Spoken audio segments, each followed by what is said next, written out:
All right, great.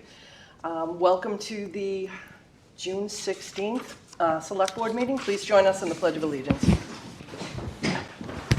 Pledge allegiance to the flag of the United States of America and to the republic for which it stands, one nation, under God, indivisible, with liberty and justice for all. So just to let everybody know that this meeting is being recorded, broadcast on ECAT, and available to watch on demand in the future. It is a Zoom meeting, so if people are on their computer zooming in and you have a question or a comment, please put your question into the Q&A along with your name and your street address for our minutes.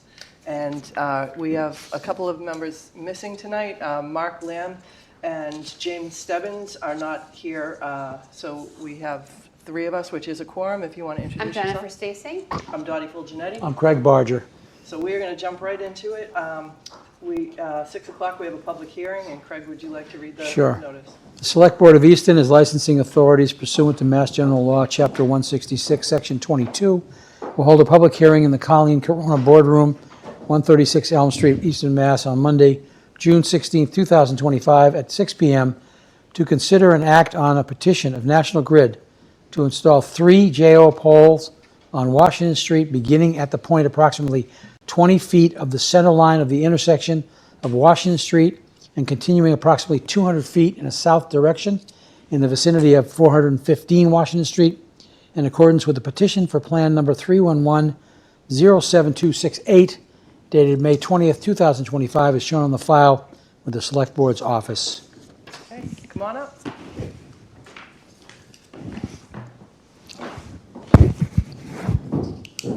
Nice to see you again. Nice to see you again. If you just want to give your name for our minutes. Yes, my name is Richard Buss, and I'm a distribution designer from National Grid. Terrific. So can you just tell us, just for people at home, what the poles are, approximately where they are by a landmark, and what you're doing, what the necessity is for the new poles? Okay, so the location is around 415 Washington Street.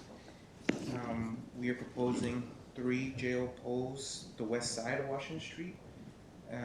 It's for the interconnection relocation for the solar farm to the left of where the clock for farm is. Oh, okay. To the Stonehill College. Yeah, we would like to have those 3 JO poles because we will want an express feeder from the solar farm going directly to pole 98.1, it's existing, to go to a proposed switchgear to have to join the existing feeder, the feeder from the solar farm, and connecting it with Stonehill College's load. Okay, great. So we're not replacing, we're adding. Yes. Okay. Yes. We are replacing pole 98.1 only because yeah, we would like to make it more secure since we're going to be tapping from it. Okay, terrific. Any questions, Jen? No, it's pretty standard it sounds. So. I don't see, I made a copy of your plan. Where's 91? Where's pole 91? I think it was 98.1. It's 98? There you go. Okay, so it's 98. Okay, all right. Okay. All right, that's all. Thank you. All right. Would you like to make a motion, Craig? So I move to approve the, let me go back to the minutes here. Excuse me for a second.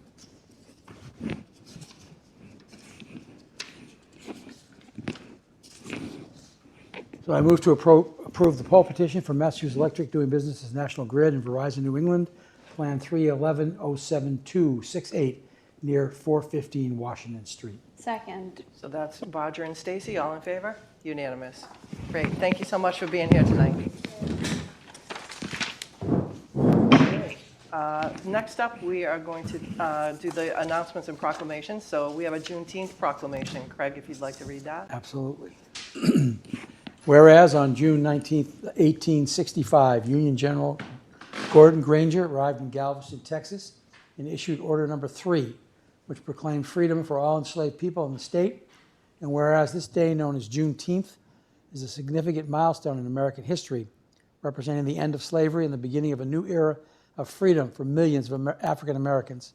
And whereas Juneteenth commemorates the resilience, strength, and determination of those who fought for their liberation, and honors the contributions and achievements of African Americans throughout our nation's history.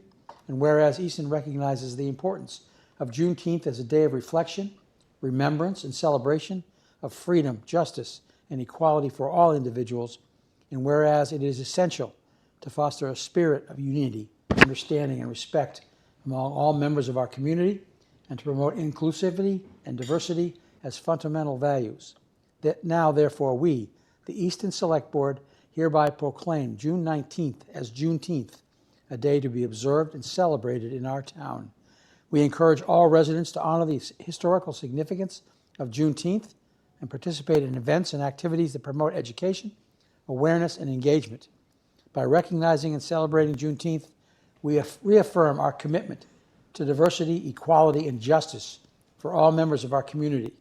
Let us strive to build a society where the principles of freedom, dignity, and opportunity are extended to every individual regardless of race, ethnicity, or background. Signed and sealed this 16th day of June 2025, Dottie Fulgenetti, Chair, Craig Barger, Vice Chair, Mark Lamb, Jamie Stebbins, and Jennifer Stacy. Terrific, thank you, Craig. Any comments, Jen? I'm just glad we continue to recognize this as a holiday.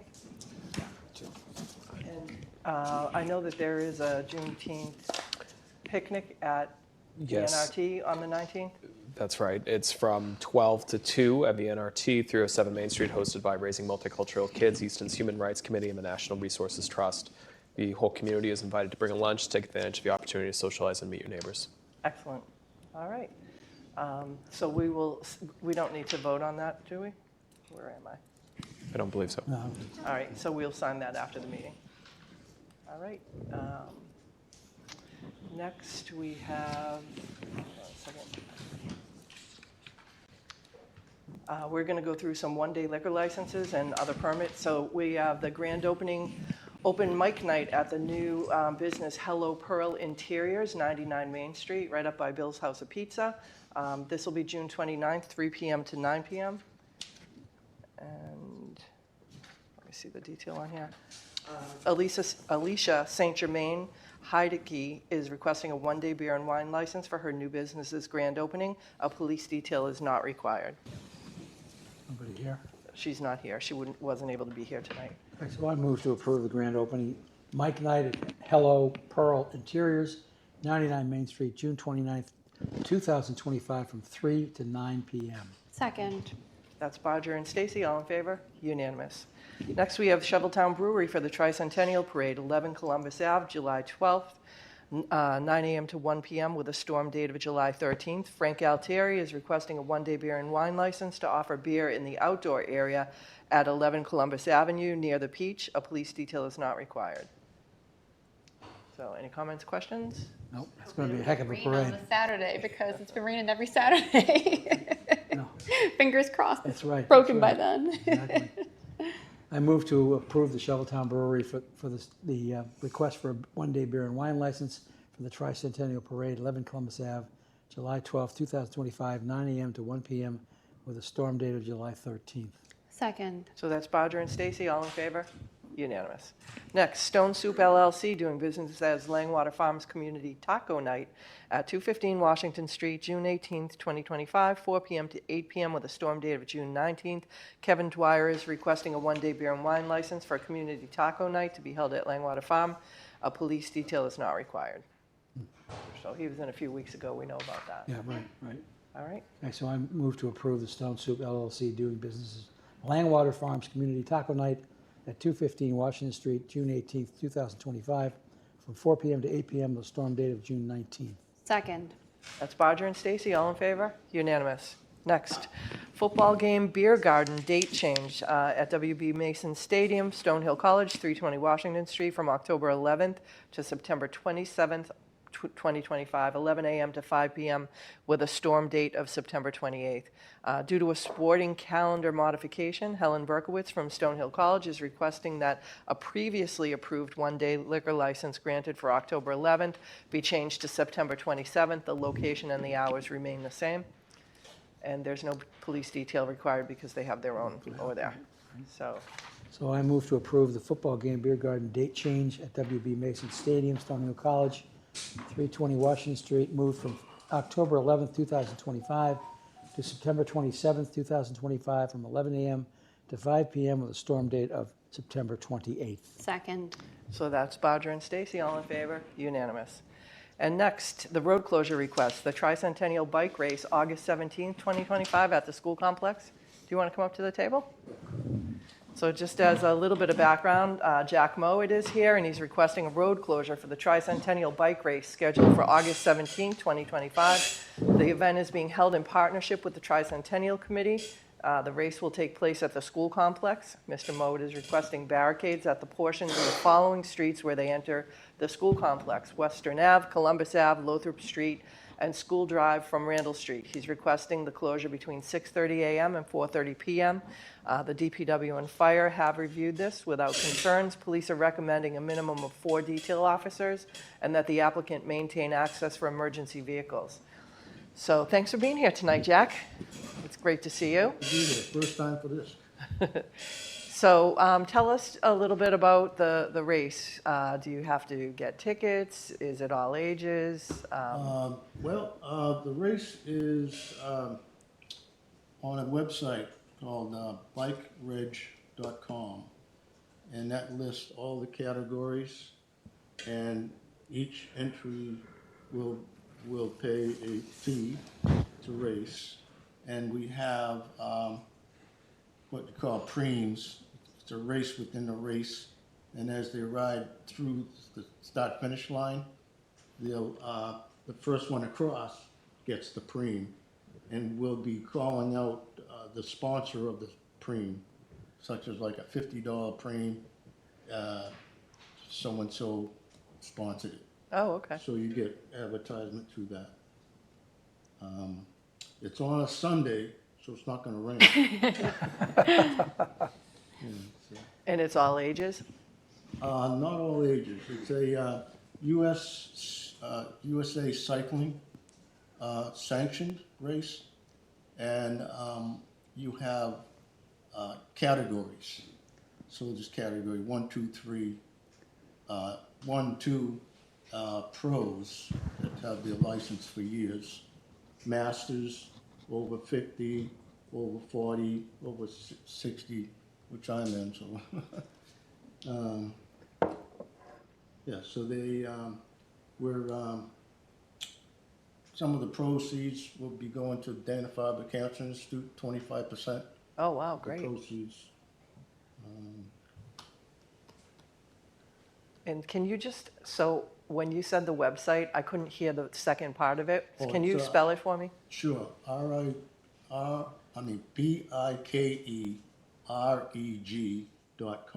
Oh, bikereg.com. Okay, It's a bike registration. okay. And if you go on that, it has all the categories, and there's notes of who I am and where I come from. All right, terrific. Yeah, it's And where will people be able to view the race? all along the course. The course is 1 mile loop. It's initially it's a criterium, so it's going to go around 1 mile around based on time. So like category 4 will do 25 minutes. In the officials, we have the USA Cycling officials will be there, and they'll be judging how many laps that each category can go. Oh, excellent. Okay, and where's the start? Where does it actually start? Finishes are right at Oliver Ames High School, Yeah, and it will go counterclockwise up down towards the police station, up the hill, and around towards the junior high school, and where the buses are. Yeah, They'll come back yeah, down that road, and then back to the start finish. excellent. So it's spectators could be all along the route, and we'll have music and an MC to call the race. Excellent, excellent. Well, that's great, and it's for a good charity, and I know it's a charity near and dear to you and your family. Yes, And it is. you've Yes, it been is, yeah. promoting all kinds of bike events for PMC and others Oh, yeah, over the years, yeah, so. My daughter does GMC Kids Ride Yeah. every year. And we hope to sell little coasters and water bottles, and that the proceeds will go to Dana-Farber also. Excellent. That's great. Well, thank you for your efforts with that. You're welcome. All right, Craig? Okay, so I move to approve the road closure request from Tricentennial Bike Race on August 17, 2025 at the school complex from 6:30 a.m. to 4:30 p.m. Second. That's Bodger and Stacy, all in favor? Unanimous. Great. Thanks, Good luck Jack. with, good Thank luck with you your very event. much. Thank you. Appreciate it. All right, let me see. We have 15 minutes, so item 7 is the discussion for the results of the June 10th, 2025 override special town election. Sure. Thank you, Dottie. Although a lot of what I've prepared to cover is repeat information for those who've tuned in throughout the budget process since January or the PACE process since last August, I think it's important to take the opportunity to just close out where things stand as we head into fiscal 26. So last week on June 10th, voters rejected the $7.3 million Proposition 2.5 override ballot question. Therefore, and in accordance with the vote of the May 19th town meeting, which adopted 2 budgets as contingencies, the Article 1 non-override budget for fiscal 26 will go into effect on July 1st. To recap that budget and the process that led to it, Easton faced significant budget challenges for fiscal 26, necessitating substantial cuts to town and school services due to a $6.36 million preliminary deficit. This deficit was primarily driven by inflationary factors impacting health insurance, transportation, and utilities against a backdrop of 2 decades of minimum state funding, and as was demonstrated by the nearly year-long public televised review of our finances by the citizen-led Promoting a Sustainable Easton, not a deficit resulting from overspending on operations or staffing. Prior to fiscal 25, which we are concluding at the end of this month, Easton had been reducing its reliance on local reserves, shrinking the structural revenue gap, improving its new growth in local receipts, and achieving reserve balances higher than the community has ever had before. However, the 20% increases to insurance and other fixed costs in only 2 years' time leave little long-term remedy besides an override or major budget cuts, both of which, as we've said for months, are difficult and painful choices. And the latter is the path that was adopted on June 10th. The non-override budget totals $107 million. It will implement the most severe reductions in public services since the 2008 financial crisis. This will include education, public safety, public works, town hall, community programs, with more than 50 positions eliminated across our departments.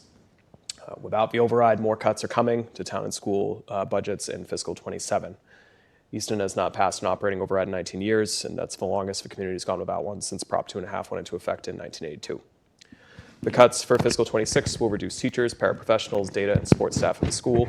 There will be larger classroom sizes, reduced art, music, and enrichment offerings, and increasing program fees. Town departments will see police and fire staffing reduced, the detective division shrink overnight, minimum patrol drop from 4 to 3, the Lothrop Street Fire Station close, and increased forced overtime due to short staffing, and the elimination of community overtime funding for police and fire.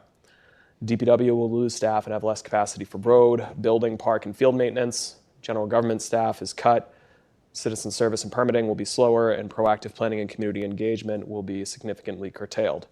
The town pool is closed, and transportation programs will be reduced. Future retirees from town and school service will pay a higher portion of their health insurance premiums as well. All told, when counting vacancies from retirements or resignations, some of which we will not fill even though there are funds in the non-override budget that could do so, we are down about 7 to 8% of our workforce. Some of those vacancies must be filled, positions where there's only a single one in the organization, and their duties are legally mandated, such as a planning director. Others will be assessed and left unfilled to be likely cut in fiscal 27 on a case-by-case basis. As I've said, we anticipate millions more in cuts will be needed from town and school operations heading into fiscal 27 due to the fact that, one, the non-override budget included $3 million in reserves to mitigate the damage in the current year that we can't continue spending at that rate. And 2, many of the factors that led us to the edge, like exploding healthcare costs and stagnant state aid, are not likely to change dramatically in the next 12 months. This is not intended to sound more doom and gloom than the harsh reality of the situation is. We will still work hard every day to provide the highest level of service that we can within the resources available to us in the town and in the schools. But we also have to recognize that the level of resources is significantly reduced going into fiscal 26, and so with it will be the quality and availability of public and educational services. It's still very early. We haven't even closed out fiscal 25, let alone started fiscal 26. But we are preparing for fiscal 27 this summer. So a couple of things for the Select Board to consider. Under the Department of Revenue regulations, the Select Board has the right to call for additional override elections to effectuate the Article 2 override budget that was passed by town meeting prior to September 15th. While that discretion ultimately belongs to you, given the decisive outcome from our voters last week, I suggest that taking any such action before fiscal 26 even starts in July would be premature. As the community navigates the aftermath of the June 10th vote, that will, of course, and ultimately be a choice for this board and our residents if you wish to explore it. The other immediate next steps will be the ongoing implementation and the impact of the fiscal 26 cuts that we spent months laying out. But we also know that fiscal 27 will face similar pressures, declining revenues, and other challenges, and so we will do our diligence to prepare. The Budget Subcommittee, which is made up of representatives of the Select Board, the School Committee, and the Finance Committee, will begin meeting this summer to forecast our finances into fiscal 27 and assess additional options for anticipated future cuts. Although the road ahead will be very difficult, I appreciate how much time and energy promoting a sustainable Easton, all of our boards and committees, our department heads and all of our staff, and all the citizens of Easton gave to the fiscal 26 budget and override process. And whether you ultimately landed as a yes or a no voter, I still appreciate everyone who participated and followed along in making these important choices for their community. In the unlikely chance anyone who was watching a select board meeting hasn't read about the budget yet, all those materials are still available. They're at easton.ma.us/FY26 budget. So, thanks. Do you have any comments or questions or thoughts or? I mean, lots of thoughts. I spent a lot of time thinking about what I would say when we had this discussion and kind of landed on keeping it simple. I think this outcome is disappointing. I understand why many voters had to vote the way they voted. I think there were other factors that contributed to people's decisions when it came to how they voted, and that's unfortunate.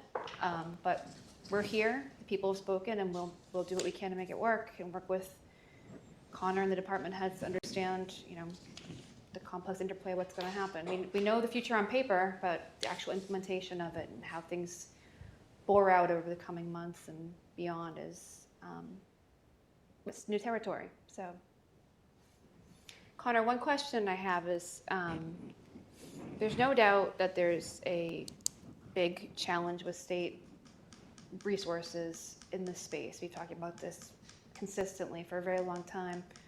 Has there been any discussion among communities about speaking specifically about the current financial situation where so many communities are finding themselves in this position and things are just going to continue to get worse? Because we're not alone in our financial situation or the results of our override. Correct. Thank you for the question. So, yes, as the board knows, I'm on the Mass Municipal Association's Fiscal Policy Committee. Mm-hmm. This is a topic of discussion with executive and finance officials in cities and towns around the state every month when we meet, and something that is kind of constantly at the top of the list with the state legislature. The state is demonstrating more awareness of this now than in the past. For a very long time, Easton was in this kind of strange Bermuda Triangle of funding where we were minimum aid on our school funding, which means we get $30 more dollars per year of funding from the state per student, regardless of how much state education funding goes up. And now, in the past few years, due to declining enrollment and other economic factors, the large majority of school systems in Massachusetts are minimum aid, right? And so it's not a coincidence that as the second largest source of revenue for most cities and towns moved into minimum funding status, the rate of overrides has doubled, right? It's not because every town manager in Massachusetts just suddenly got bad at math, right? So there's a lot more attention being paid, and minimum aid is set at $30 per student. The current proposal for fiscal 26 is $150, which is positive, and is certainly better than 30. However, that coming on the heels for us, right? So if you're a community where you've not been minimum aid for almost 20 years like Easton, and you head into that category, and right as you're going to enter into that, minimum aid goes up to 150. That's really positive, and maybe puts you in a better position to sustain where you are. But for us, on the heels of nearly 2 decades of it, again, it's certainly positive. We certainly appreciate it, but it's not. It's the difference of a few $100,000. Not to make that sound small, but in the scheme of $6+ million budget gap, that's not going to get you there. As we know from what we've shown, had our revenue from the state just kept pace with inflation, we would have multiple million more in revenue coming in every year than we do. So short answer, yes, there's a lot more attention on it.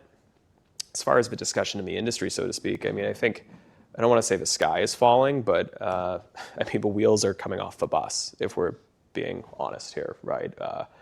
Our largest source of revenue is capped by law at 2.5. And I know I obviously just spent a year advocating for an override, but when we're speaking about this with the state, town administrators and managers aren't looking to the state and saying, make it Prop 5, Right. because that won't fix it. That'll just tax people out of their homes, right? But if you have the number one source of your revenue capped at 2.5%, and in Easton's case, the second biggest source of your revenue capped at 1%, and then you have any costs growing above that, let alone going up 10+% in a year, obviously people get very passionate about these things. They have really big impact on our lives. They have an impact on our taxes. They have an impact on services. But it's a basic math problem, right? One that we can't kind of dodge and weave around. And so communities are going for overrides much more regularly. Many of them are failing because obviously the cost of living right now is very high. So it's not a great time to ask. Yeah. And so it's putting communities in this really hard spot where they're having to pick, which poison, so to speak. And so lots of places are enacting a lot of cuts to their operations, because the things that are really pushing their budgets on the expense side are usually not, going on hiring sprees and giving 20% raises to existing staff. It's things like health insurance or utility costs or pension assessments from regional pension authorities that have to be fully funded, which, like in a vacuum, that's a good thing. Yeah. But having that go up 6, 7, 8, 9% puts a lot of pressure on you. So yes, there's more attention, but speaking in my, because you asked, but my professional judgment, I mean, this is not sustainable, yeah. Right? And when we were meeting with PACE, we all talked very regularly about how even if that override had passed, we were going to have our work cut out for us stretching that 4 to 5 years, right? We went 19 years providing a pretty high level of service, working hard to do the right things, to do better with growth and things like that and control costs. But those days are kind of over if the current cost trajectory continues. And so there's not a clear path, for a large part of recent history of Prop 2.5, inflation was really low, right? So to have this many years of really high inflation back to back to back is not something that has been tested, so to speak. Yeah. But there's no kind of inflation cap or adjustment factor there, right? So, whether inflation is 9% or 1%, the property tax is 2.5%. So it's going to be incredibly challenging, not just for Easton, but for most communities moving forward. There are some with enormous commercial bases or things like that where they're somewhat more insulated. But it's going to put a lot more pressure on us to keep moving forward down paths we've started here in Easton years ago, like regionalizing certain services, right? Because you can achieve a much better economy of scale running 911 for 4 towns than for 1. But those are multi-year, sometimes decade-plus initiatives that require financial backing from the state, like 911 services have. So there's not kind of an immediate path there. The tools we have to get through each budget year as these pressures continue they're painful, right? We'll balance a budget every year, but on the operations side, 85 cents of every dollar is staff. The staff provide services. So it's just going to be hard. But so yes, I didn't mean to give such a long answer, but there's a lot of attention at the state level. So the state has their own financial challenges, right? And they're trying to brace for impact in the event if there's any federal funding cuts, particularly for things like Medicare or Medicaid that are a huge amount of revenue to the state. We just don't know. So it's definitely it's going to be a tough few years.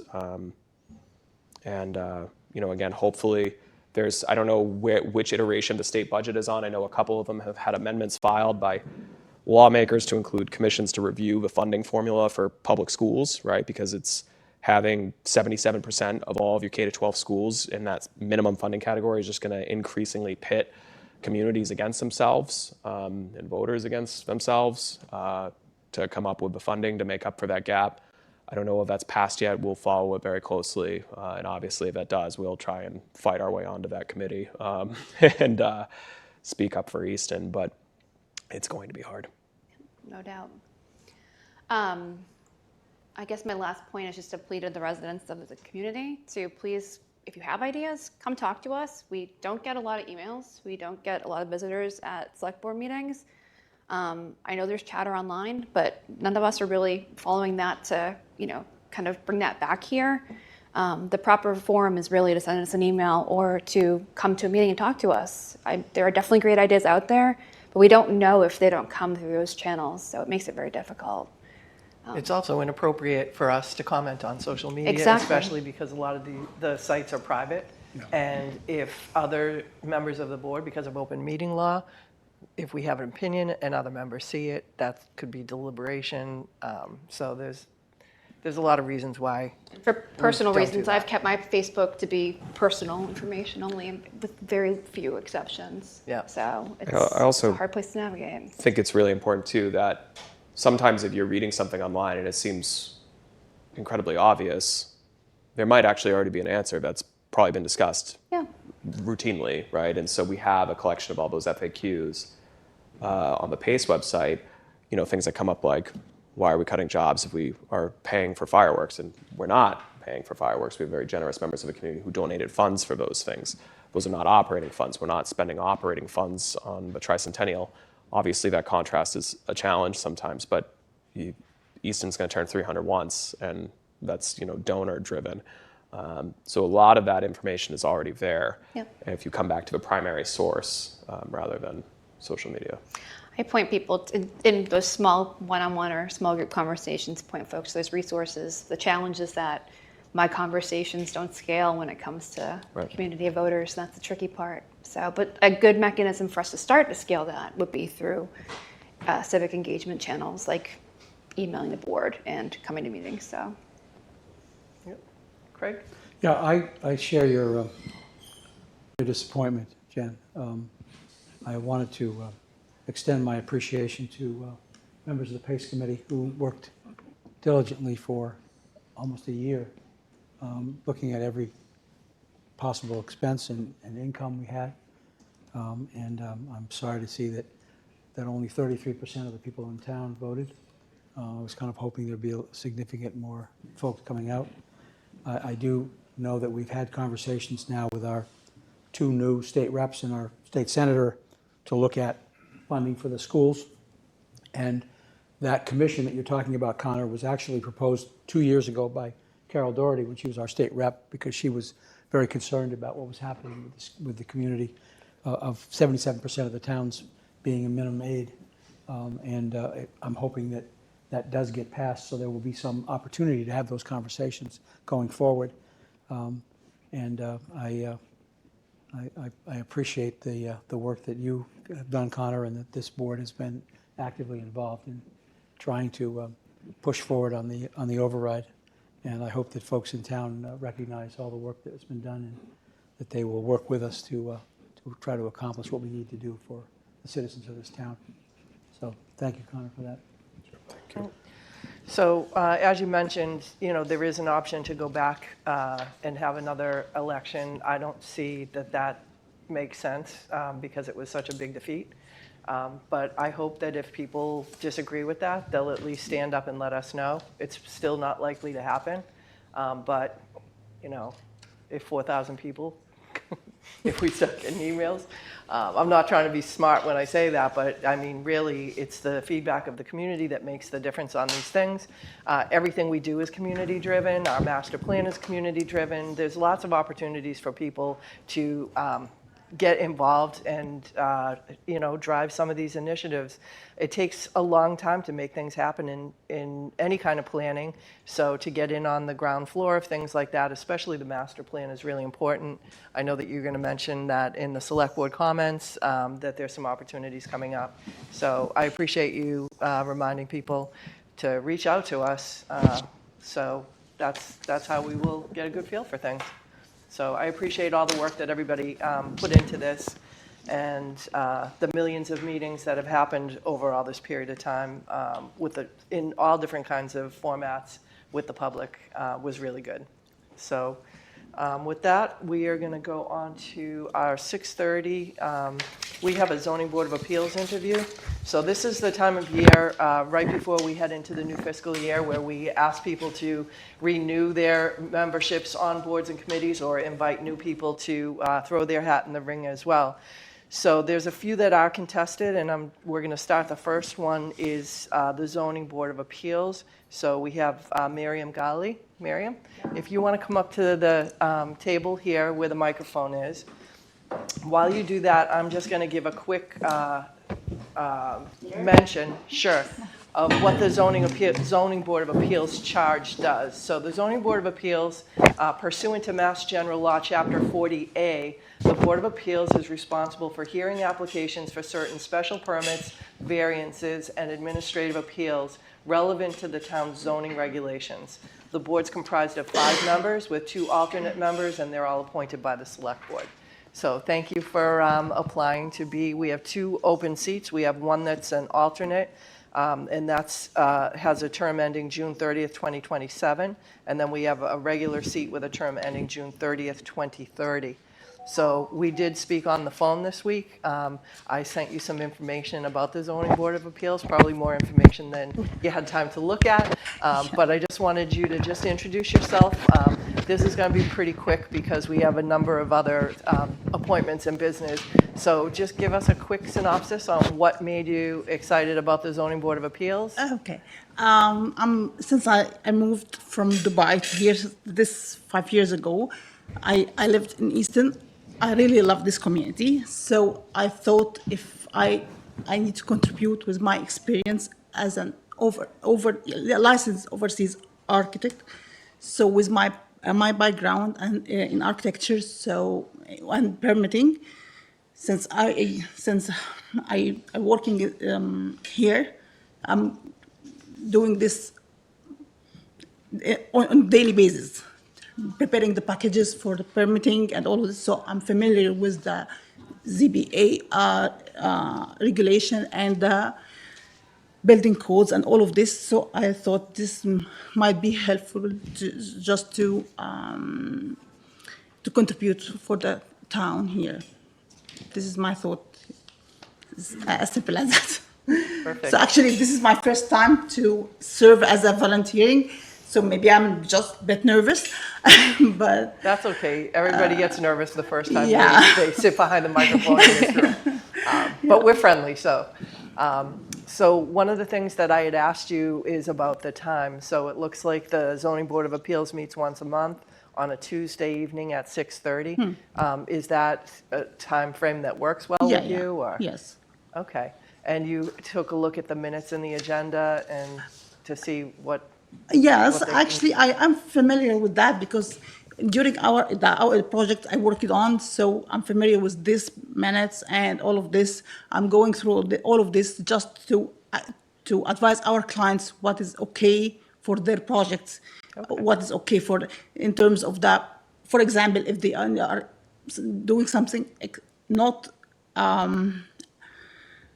complying with the town regulation in terms of the lot size, the setback size. So we are going to the ZBA. So for building use, so we are going to the ZBA. So all of this, so I'm familiar how to go through all of that to advise the clients. This is what I'm doing for my job. So I feel, yes, I know how to do that.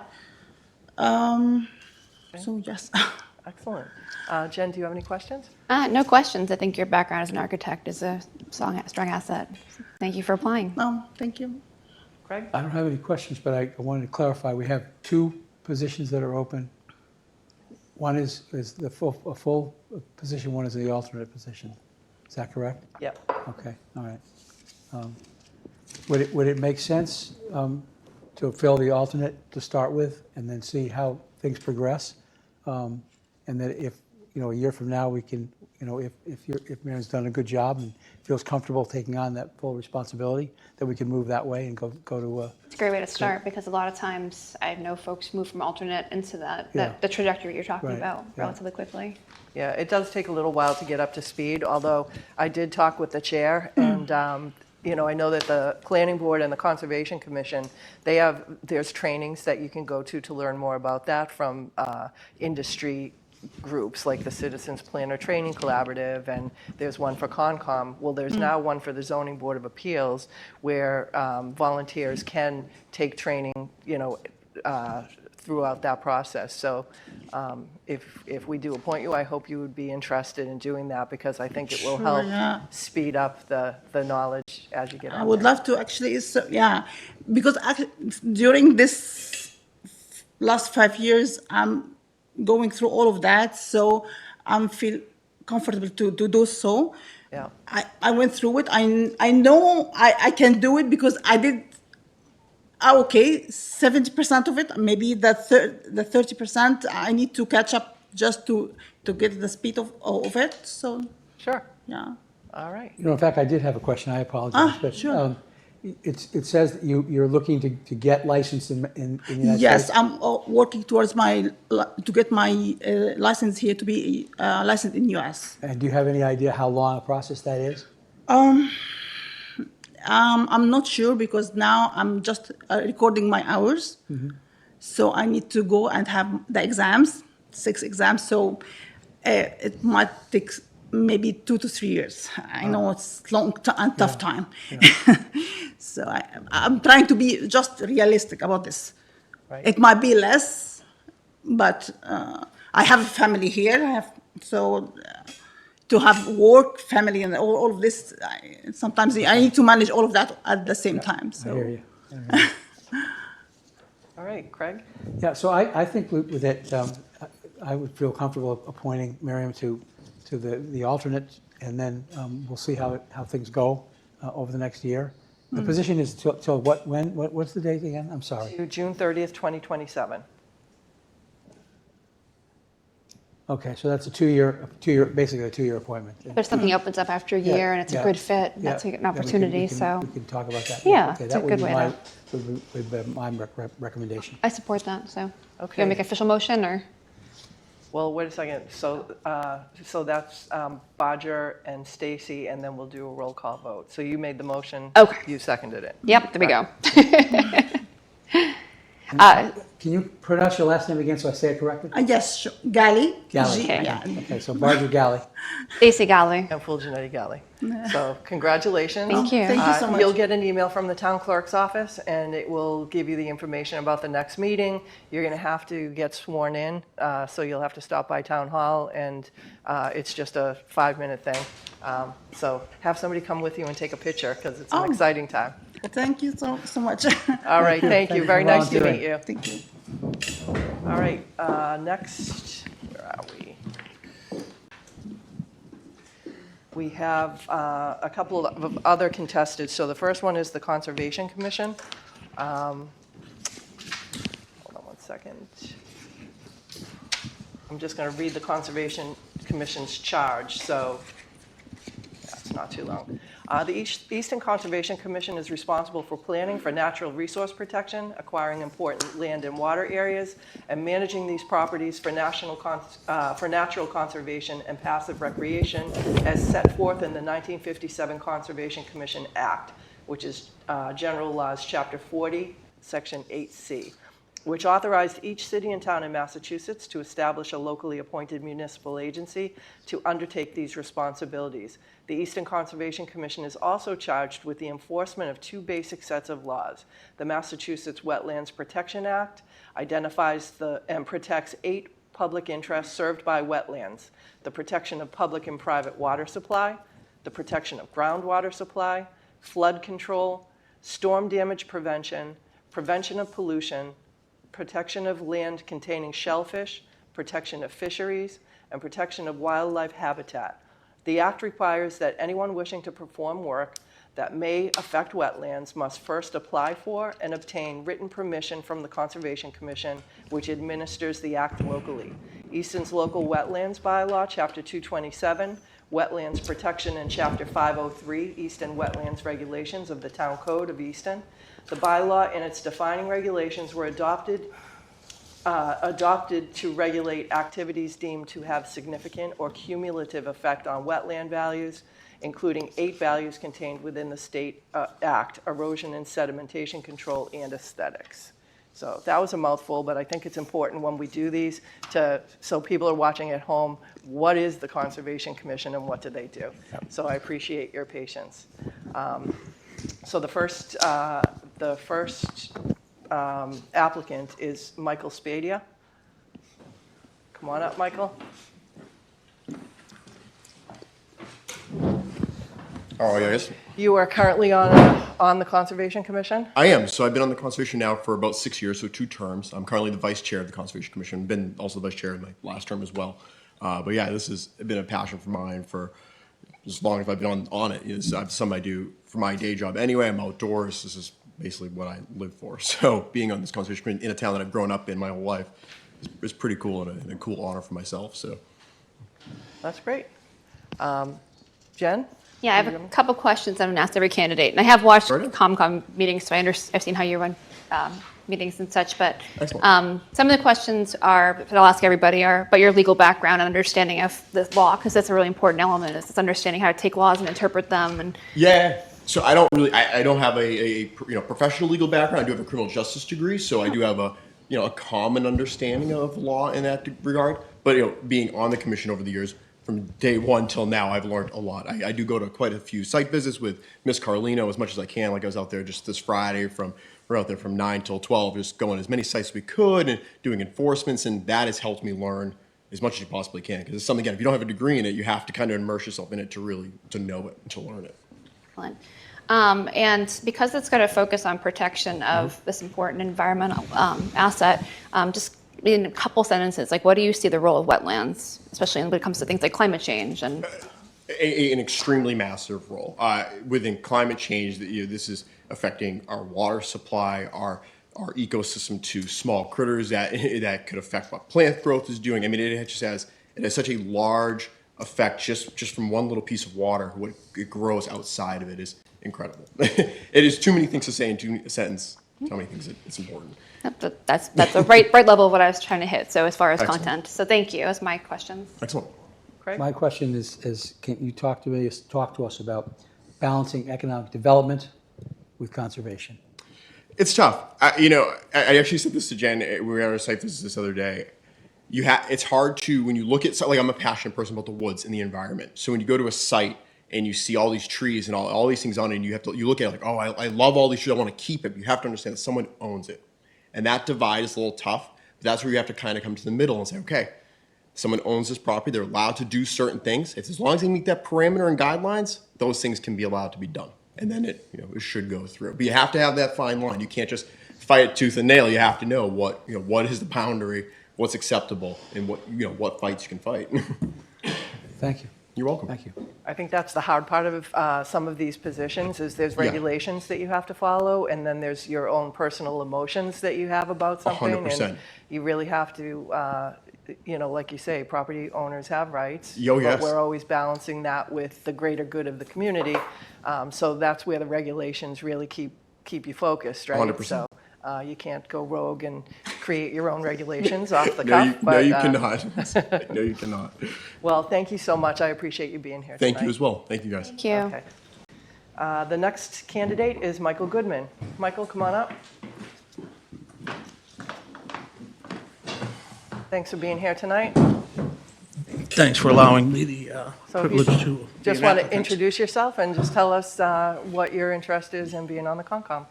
Michael Goodman, 159 Bay Road. I think I want to return to the Conservation Commission. I was here for a full term from 2016 to 2019. I really enjoyed the work, working with the applicants towards their goals, community projects, people putting in, you know, pools, trampolines, things to enjoy their yard. And I enjoyed serving. I was the only member who, I missed one meeting in 3 years. And I think I can really make a difference and hit the ground running. Since I didn't serve after 2019, since then I've been actively working in and around the wetlands, as I have my whole life. My business has always been in the wetlands. It was started here on Rockland Street and Allen Road 32 years ago. And by one way or another, we have always been in or abutting the wetlands. So we've always had to have things like wildlife management plans, forestry management plans and stuff. So this is just par for the course, and I like working out in the field. Okay. So same questions. Hi, Mr. Goodman. Legal background, and you spoke to this a little bit, but anything else you'd want to add to that about your legal background that would be an asset to this commission? No, just that the last 3 years in searching parcels for various business concerns, I've been all over the South Shore, all the way from Freetown, Lakeville, Middleborough, Bridgewater, West Bridgewater, working with conservation commissions, planning boards, town managers. The learning process never ends. I thought to do that kind of work, I had a leg up having served here and taken the educational opportunities that were offered to me to go to various courses and stuff, and the other subcommittees and boards I worked on, like CPC. I worked on the climate project, the MVP, which was interesting, working with a lot of different, you know, the town engineer and fire chief, and just different people in different roles. And, you know, again, real intense the last 3 years, just searching and learning. You know, while all the bylaws are different in each town, the state laws aren't. So most of the projects, unfortunately for me, have involved what we call NHESP, which is National Heritage Trust. And so I'm quite familiar with those processes, as well as EPA, DEP, and I've been searching for some water courses as well to deal with wells and groundwater separation issues. Okay. And my second question, so same one was asked previously. Given that this is focused on protection of wetlands, just a little bit about your view or philosophy around the role of wetlands in the environment, for example, in relation to climate change or other. Well, as our vice chair said, the biggest role in the community of wetlands is in our aquifer and recharging it, you know, for a lot of times. And I was just as guilty of learning along the way. You think, you know, when it pours 4 inches in a day, oh, that's great. And it's really not. It all ends up in the Taunton River Basin, and that's good for that, but it's not good for the town of Easton. So all our outfalls, which is, you know, where the water goes off of this building and police and the fire station, it's important where they go and to track them and maintain them and try to figure out how can we make them better, how can we keep more of the water here in our aquifers, again, rather than sending it down to the Taunton River or, you know, Sonnet Bay. Good for them, but, you know, we've got to protect our interests here. Thank you. Same question, Michael. Talk to us about balancing economic development and conservation. Yeah, it's a fine line. One thing is Connor spoke to earlier, not to drag issues into other issues that aren't salient, but it really is, we don't have any revenue sources here in town, so we need more business desperately, and we have for years. Does that mean we give the farm away and trot on all our, all our wetland laws. No, certainly not, but there's areas where we could be more flexible, we could be more streamlined and more articulate to make it a little easier and more navigable for businesses to come here and overcome some of these issues. Some of the lengthy permitting processes of conservation, of planning, of zoning, Board of Appeals are quite lengthy, and they're just not conducive to good business. So, that's one thing that I'd like to work on, and I'd really like to work on cutting back some of the engineering costs associated with certain projects that scare people off from coming here. So it's definitely, it's a balancing act, and it's why you need people like me who have a lifetime of business experience and working in the wetland, and you need to balance it. Not everything is hard and fast. Not everything is, when you get out in the field and you see things, they're a little different than looking them, as we discussed earlier. We all know that, Mass Rec Map or, Google Earth, they'll tell you something's wet and you'll get out there and it's not, and vice versa. So a lot of it is, probably the most important thing to make those decisions is getting out in the field and getting boots on the ground and actually seeing the sites. And then making, a decision, making an informed decision, getting with the agent, drawing on that knowledge of that individual and their years of experience, as well as, project engineers, and just try and do the best job you can putting it together. Thank you. All right, thank you. Thank you. And next we have John Hosmer.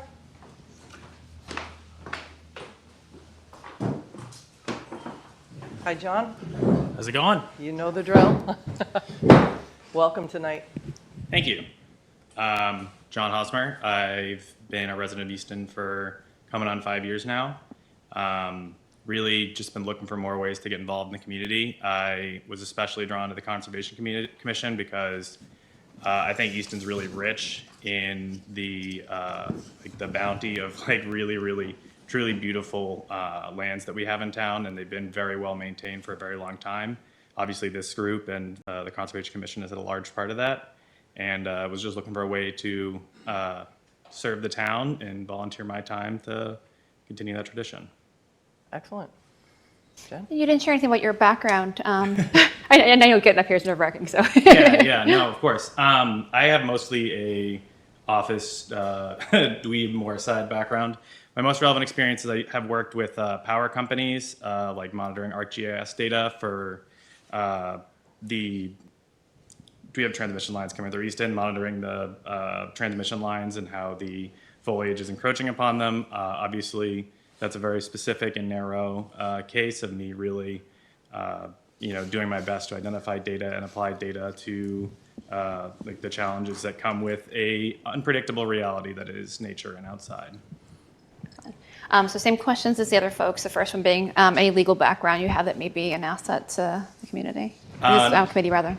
Yeah, no, I mostly have a legal background surrounding legal protections of data. So I've worked with student data, bioinformatic data, and power data, so billing data. So really my background is in how what I am allowed and not allowed to share.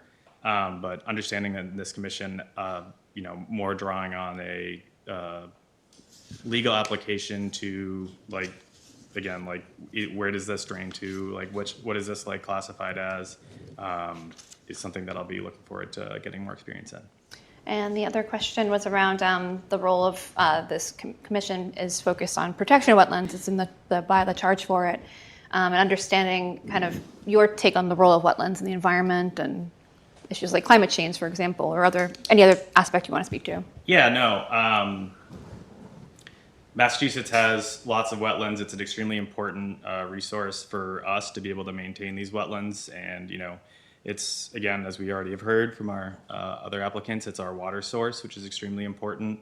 As we look at these projects and we see the projects that are being built in town, obviously a large part of what they're building has to do with, dealing with the water table where it is, spacing things out properly so that they're draining properly and they're not going to flood, these houses that they're putting in. And so I think that it's a tough, I don't think everyone wants to see the woods, stay the woods. They're beautiful, and I'm sure the reason a lot of people stay in town. But we really need to conserve the wetlands so that we can, still have like good water and like a healthy environment for us to all live in. Thank you. My question again is balancing economic development with conservation.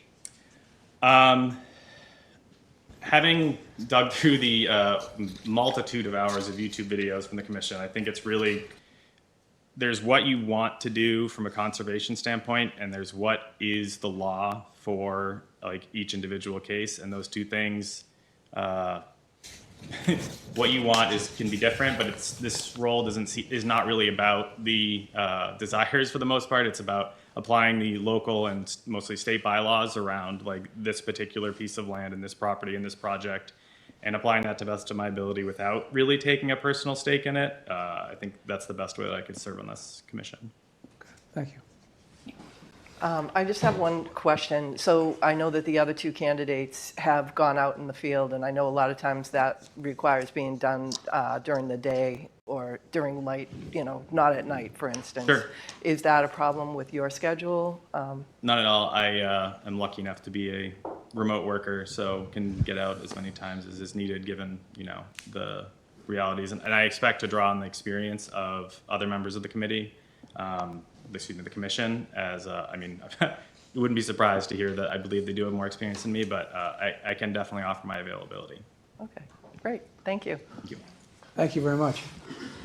So the fourth candidate that we had, Scott Woodward, withdrew his candidacy. So there are 2 seats available for appointment, and the term length is 3 years. So the expiration is June 30th, 2028.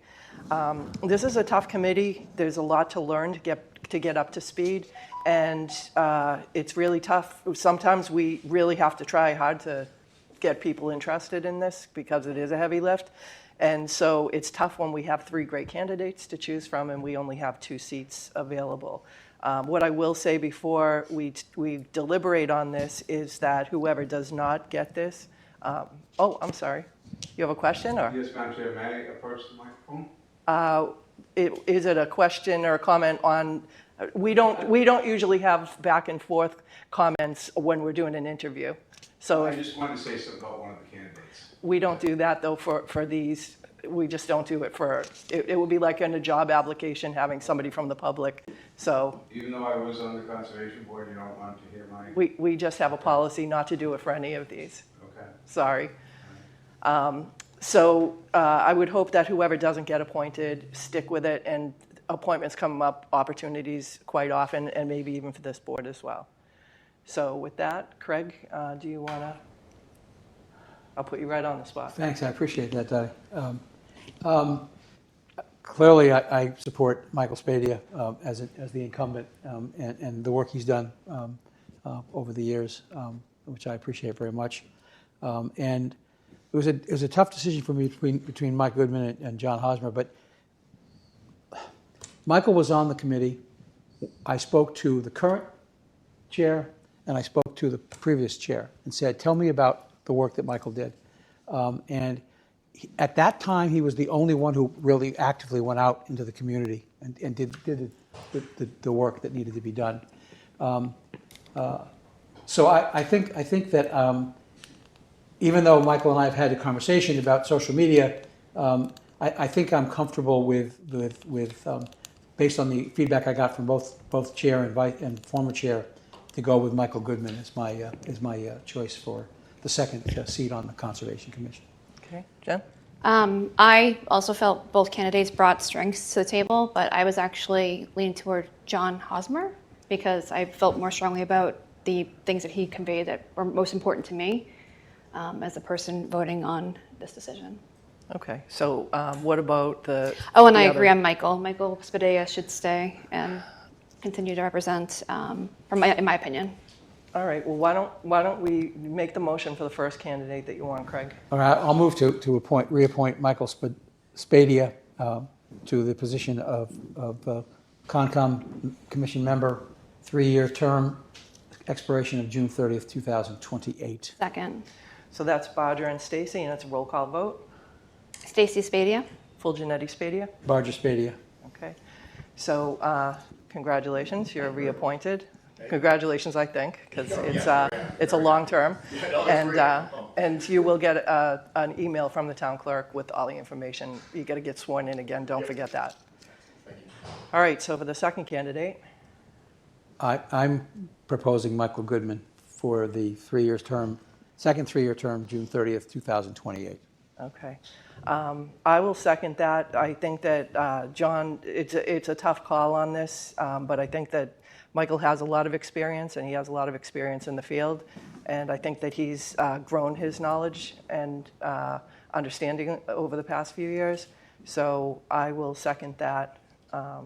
So we have a motion by Craig, a second by me, and it will be a roll call vote. So I Barger Goodman. Full Janetti Goodman. And Stacy Hosmer. So Michael, you are appointed.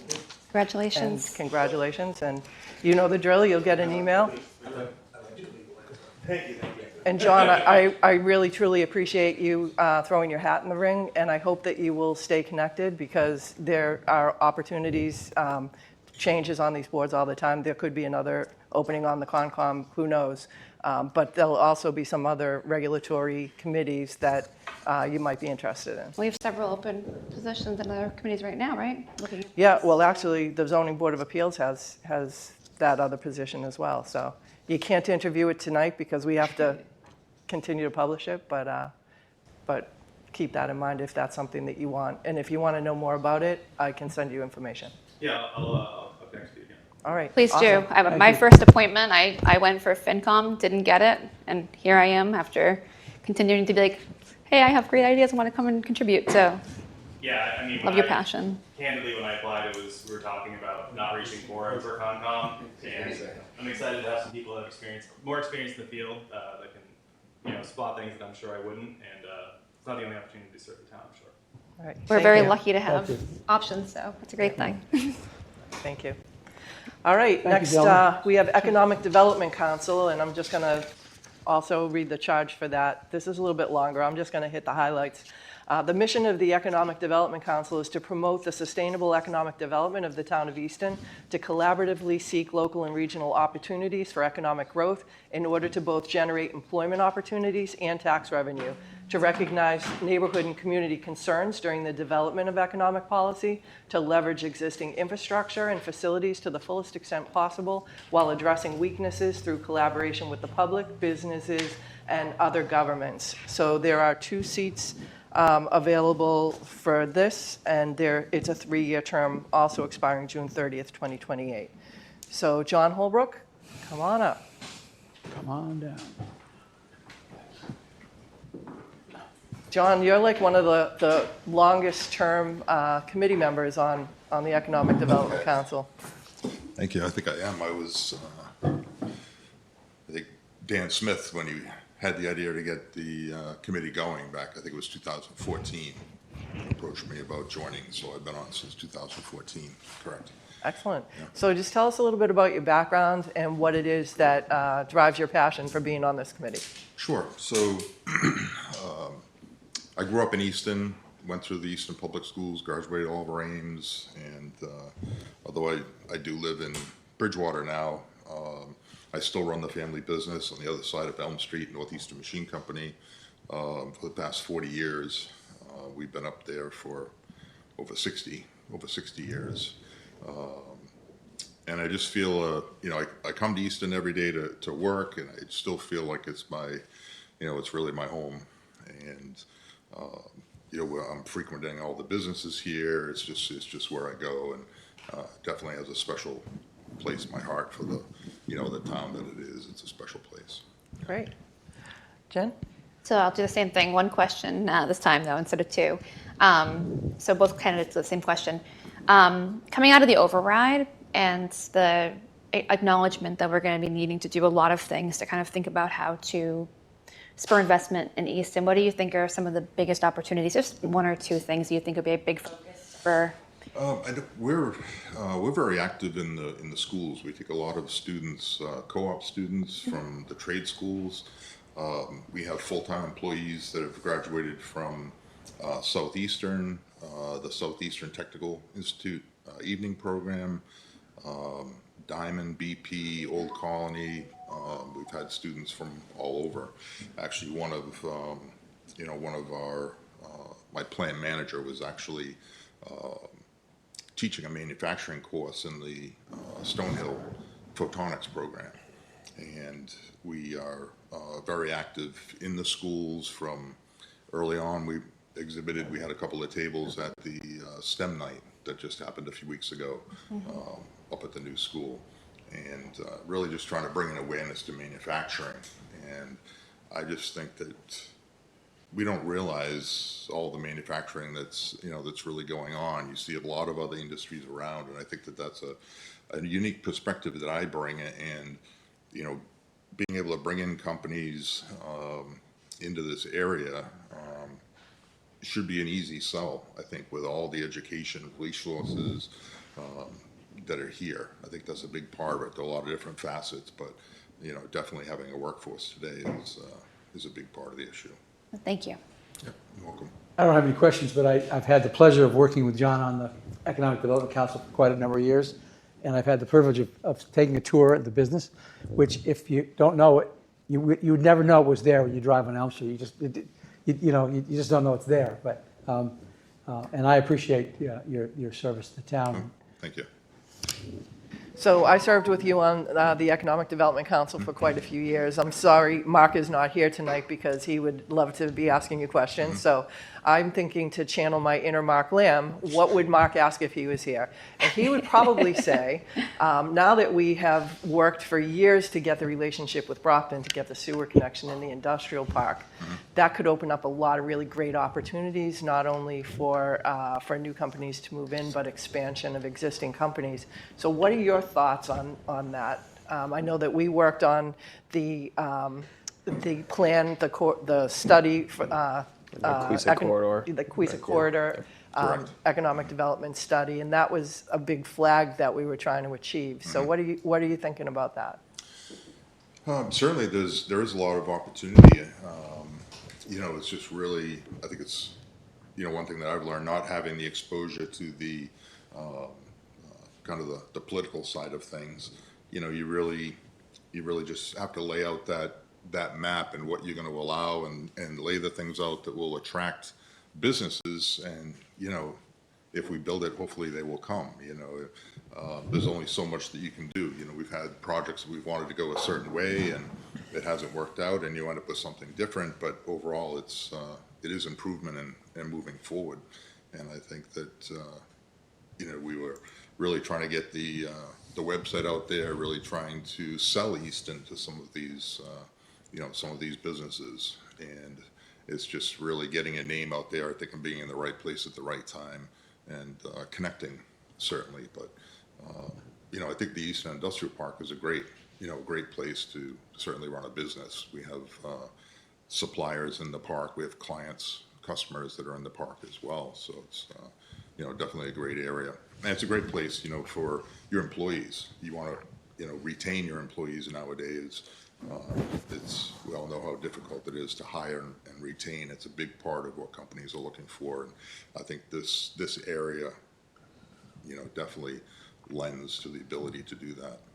Well, I think you bring up an excellent point about the skilled workforce, and when we did the study years ago about what we need to really enhance economic development in Easton, the workforce, the education, it's all really important to have skilled people that are here, and especially in the industrial park. I'm sure that opens up a lot of opportunities. And it does. It really,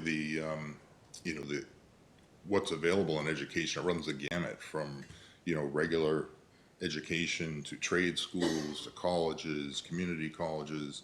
It's just you kind of have it all. Great. Well, thank you very much. All right. Thank you. Thank you very much. Thank you, John. And we have another incumbent, Chris Lopes. Hi, Chris. How are you? Good, yourself? Good. Come on It's up. funny, I think it's the first time I've seen most of you in person. Our calls have been remote since I started as an alternate during COVID. And I think, Craig, you and I served together. Yeah. And also John, I just seen him tonight for the first time. Now you know how tall everybody is in New I York. know, I know. Taller than me, that's why I sat down real quick. So just so- tell us about what you're excited about being on the Economic Sure. Development Council and what you think you can bring to Sure, the so table. do you mind if I give a little background first? Sure. Sure, so I've been living in Easton for about 17 years now. I raised my children here. Not just, I have a financial services background. I did a lot of coaching in Easton as well. I coach pump on a football, basketball flag. It's funny because a lot of the kids that I used to coach, I'm trying to get them involved in the community. Not running for you, so you don't have to take it on me tonight, but just trying to get them involved as well, and showing them that I'm here to help out, and then they need to come and start grabbing the mantle and moving the mantle forward. So about a year ago, I was put on as a member. Prior to that, I was an alternate, just like this young lady who just got anointed an alternate. So congratulations. I do have a lot of good ideas as far as what we can do in Easton. I think it's important that we have balance on the committees as well. We don't overdevelop Easton. One of the things that attracted me to Easton was when I first looked at Easton over 17 years ago. It was ranked one of the best places to live in the United States, not just in Massachusetts, in the United States. So my goal was to keep it that way as well. So, conservation, you were talking about striking that balance. I think we need to strike that balance as well with economic development. We don't need to look at every parcel as a opportunity for revenue. We need to look at ways to generate revenue within the existing parcels that we have. We have a lot of municipality buildings. How can we generate revenue there? We can do co-ops. Not everybody is in manufacturing. Some people have small businesses and they want a place where they can go in the office or do conferences, and the home is not ideal, right? So there's different ways to do that. Back in 2004, I ran for state senator in Providence, Rhode Island. I took over as a chairman of a board of a community center who was going under. I turned them around. They were about $300,000, and then I left there and I moved to Easton. I did that work pro bono, plus working for Citizens Bank at the time. Now I work for another bank within Boston, and my commute is a pain in the neck. But, it's just trying to go up to 24. I think the good opportunity, going back to John, what you were saying, we have two highways that are close to Easton, and I don't think we stress that enough. You have 24. I think once they get past Taunton and they open that highway up, it won't back up from 12 o'clock until 8 o'clock at night. But once they fix that, and plus we have 495 as well, which is a great opportunity, right? But I think they just built a big Amazon center right Norwood, and not Norton, right near 495. I mean, we're very close.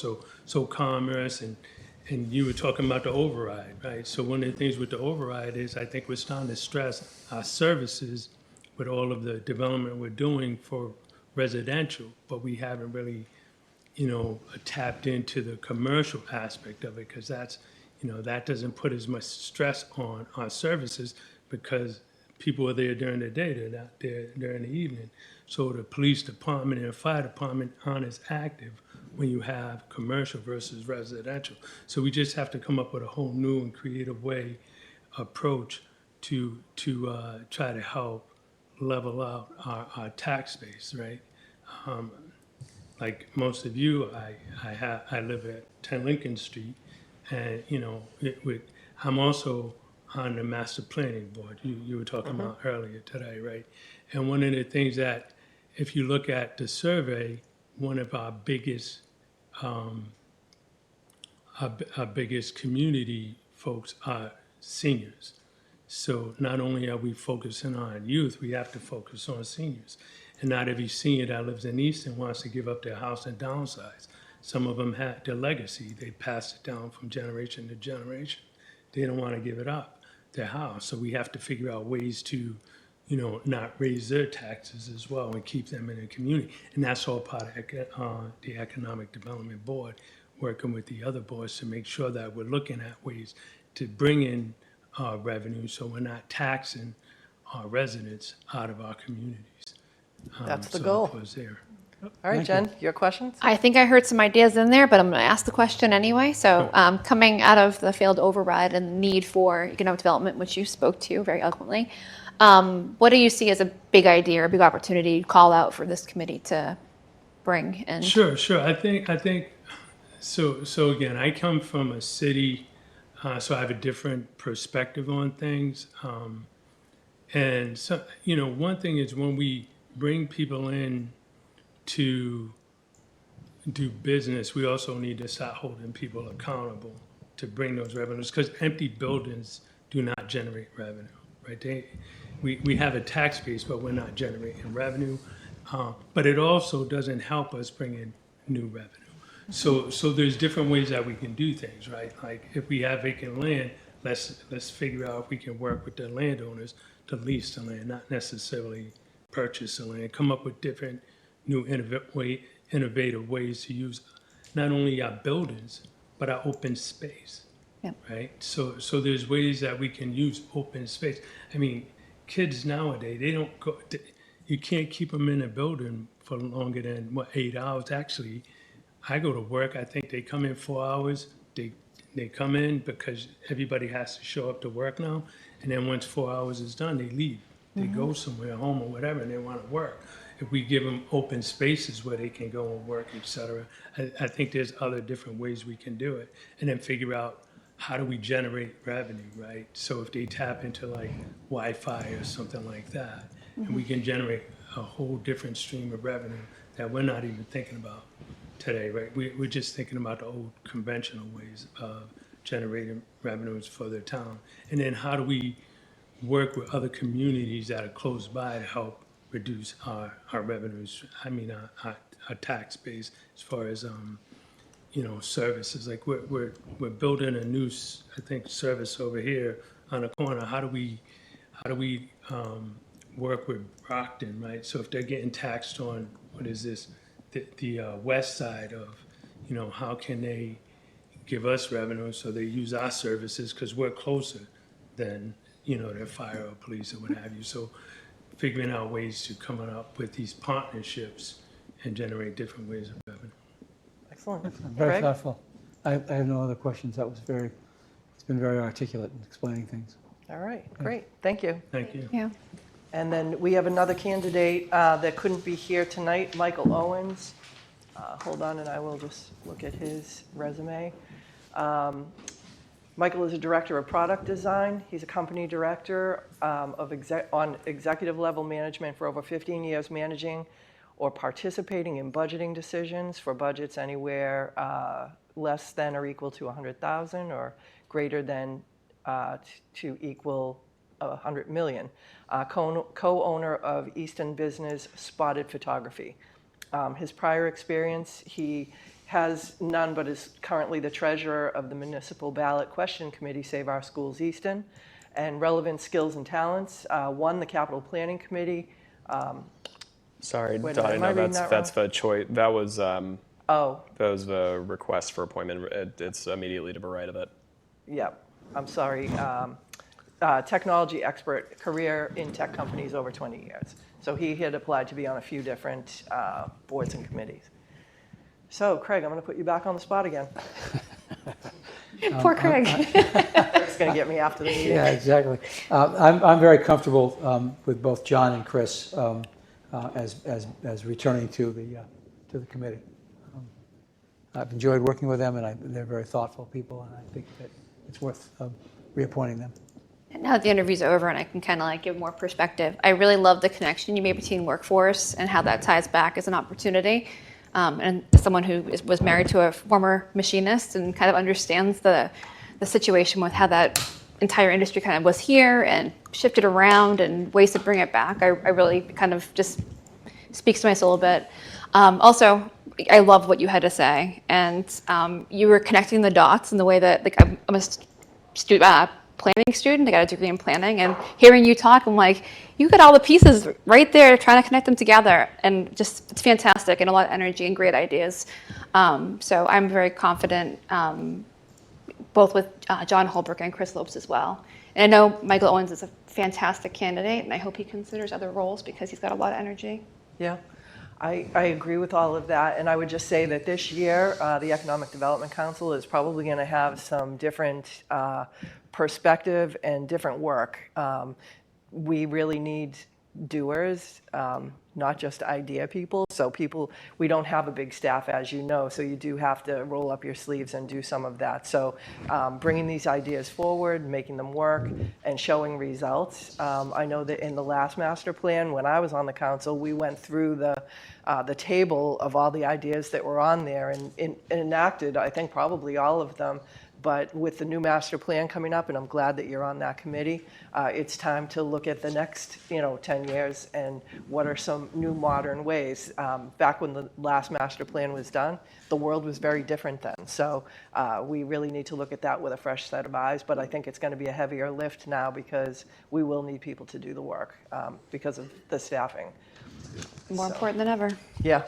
So, Craig, do you want to make a motion? So I move to appoint John Holbrook and Chris Lopes to the Economic Development Council. Second. Can you have to separate I do them out? separate because. Okay, we so gotta do roll call. I'll move to appoint John Holbrook to the Economic Development Council. Second. So that's Bodger and Stacy, and it's a roll call vote. Stacy Holbrook. Full Janetti Holbrook. Barger Holbrook. Okay. And I'll move to appoint Chris Lopes to the Economic Development Council. Second. So that's Bodger and Stacy. Stacy Lopes. Full Janetti Lopes. Barger Lopes. Excellent. All right. Congratulations you, to both of you. Thank you. And we appreciate the work that you're doing and look forward to seeing what you do next year. Thank you all. And for everybody that was a candidate, you're welcome to stay, but don't feel uncomfortable if you want to get up and leave. So we know these meetings. They're gone. I'm just going to let everybody off the hook right now. Thank you all. All right. Thank you. That was warp speed. Don't have to tell them twice, Daddy. We appreciate you, Linda. I like to think we're exciting and fun to hang out with, but. I want to talk electric aggregation. Well, I've been in meetings before where it's like, should I leave? Should I give them an hour. stay? No, And that's right. with new It's a people, beautiful I night. figured, yeah, let them know. All right, so we are, let's see, we're going to be looking at number 8, authorizing the town administrator to execute aggregate community choice supply price contract for a term of up to 3 years, beginning November 2025. Sure, thank you, Dottie. Our partners are being moved into the Zoom right now. I'll just give a brief background. As the board will recall from spring of 2023 and just following the market generally, there's a lot of fluidity in the energy market pricing. Because of this, when we procure energy, we typically seek an authorization from a board delegating that to myself to sign because we get day of pricing. As we've talked about with energy aggregation in prior meetings, we're very pleased with the extraordinary amount of savings that this program has done. And for anyone following at home, aggregation is when the town purchases bulk electricity supply for everyone on basic service. You can opt out at any time with no fee or fine, but it allows us to lock in pricing at a fixed rate for a fixed number of years. We started this in 2020, signed that first contract for 3 years right before the pandemic hit, right before the invasion of Ukraine. The energy markets kind of blew up. And so we were really fortunate and have been to date that electric ratepayers in Easton have saved more than $13.5 million in the past 5 years had we not done this program. That's money directly out of people's pockets. Residential properties constitute $11.25 million of that, which is equal to more than $1,800 saved per household, which is really great. We're really proud of it. So the first term was 2020 to 2023. We did a 2-year term of 23 to 25. Obviously, pricing went up a little bit. We were in about 10 cent per kilowatt hour range and landed around 14. That's actually still saving money compared to where the market's at. Utility companies are starting to do some different stuff. They're moving to biannual shifts that kind of blend winter and summer to try and spread some of those kind of really high-profile utility impacts out. So we've worked with Colonial, and we have for many, many years. This was part of a regional procurement, I think, probably almost 10 years ago now, Mark and Denise, through OCPC. And I'm here tonight, and Denise and Mark are here if there's any questions from the board to talk through what the market's looking like right now. I think they have some figures that they're going to share and just talk you through. And voting to authorize me now, working with them to lock into another contract. I'm asking for a term of up to 3 years. I left the kilowatt hour price blank, and if the board wants to specify, you have some indicative pricing that was shared with you today. The good news is it's not up, right, compared to what we're paying now. It's not a dramatic difference from what we're paying now. So really, I think the benefit there, although I'll leave it to the actual energy experts to get into the weeds, is just the stability.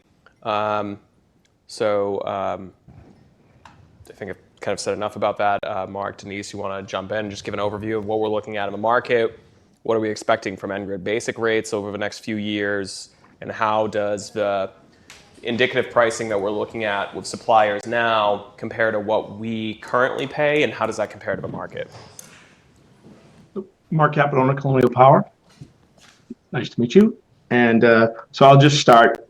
This is indicative to what we're seeing from a national grid community from a pricing perspective. And I do want to mention that, unfortunately, there's a lot going on in the world right now. Bombs are falling all over the Middle East. So this pricing was as of close on Friday. It's just indicative. But as you can see, the 1 year for the low price fourth supplier, about 14.1. The 2 years are around 14 and then 13.9. So the curve is very flat. It really just comes down to what the community is thinking as far as putting a cap on prices. I apologize for this lack of clarity, but given the tariffs and the current federal administration, it's very difficult to read the tea leaves, if you will, on where things are going to go, because I don't know if tariffs are in place or not. From that perspective, it's a day-by-day thing, and war is not a good situation. So I do want to say that I believe the town made a correct decision. We only went out 24 months, and prices have come down ever so slightly, but we didn't lock in for the longer term. So I think we can show some savings heading into the winter, at least as of right now. So from an energy perspective, the way we look at this is a choice that the town is bringing the townspeople that they get to make if they so desire. But you can put a cap. Nobody in Easton needs to pay over the next 24, 36 months more than 14 cents a kilowatt hour. If they choose to opt out, that's no problem. They can always get back in with our program. But nobody has to pay more than that. And that's kind of an electricity hedge that many of the, what I'm going to say, communities that use aggregation are getting used to. So if prices were to fall off, customers can always go to that rate.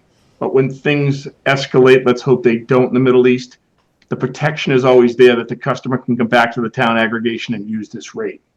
But no one is ever locked in. And then I'm literally here to answer any electricity questions you might have. Okay. Jen? My questions were really about the exact thing you answered, the geopolitical situation and the kind of impacts of the federal government situation. So it sounds like, from your best estimate, like locking in sooner than later is probably the best. Yes. Right now, I would agree. The market has not reacted terribly to what's happened so far. So they just in the weeds that they have not bombed any of the energy infrastructure in Iran. So they're still able to put black market oil on the market, so forth and so on. That kind of stuff's still ongoing. So it looks like everyone right now is seeing that as a positive thing. When the day ended, I got a chance to take a look, and it looks like Iran is looking to have a conversation rather than have a full-blown war. So things could be settling down sooner than we might have thought. I did not think that we'd still have a war in Ukraine, but here we are today, almost heading on 4 years later, and we're still at it. So, and sorry.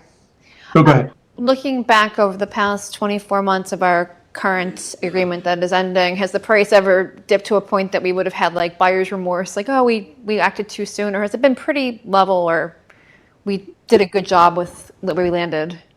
So where you landed, the market is we're just starting to see some 13s in National Grid. So, from that perspective, believe it or not, it was much higher than the 14. You got in at the right time there, but on the back end of things, we're just starting to come down, which is a good thing. And we're up against two things, right? Summer's starting to get warm. Normally by now, we've already seen prices pop a little bit, but they still have not moved north as of yet. Yeah. Just because we haven't had that heat in ISO New England yet. So prices really haven't started to head up. I do want to mention that the current rate is good until November. This would be starting with the November meter reads through whatever term, when we see final pricing that the manager decides. Okay.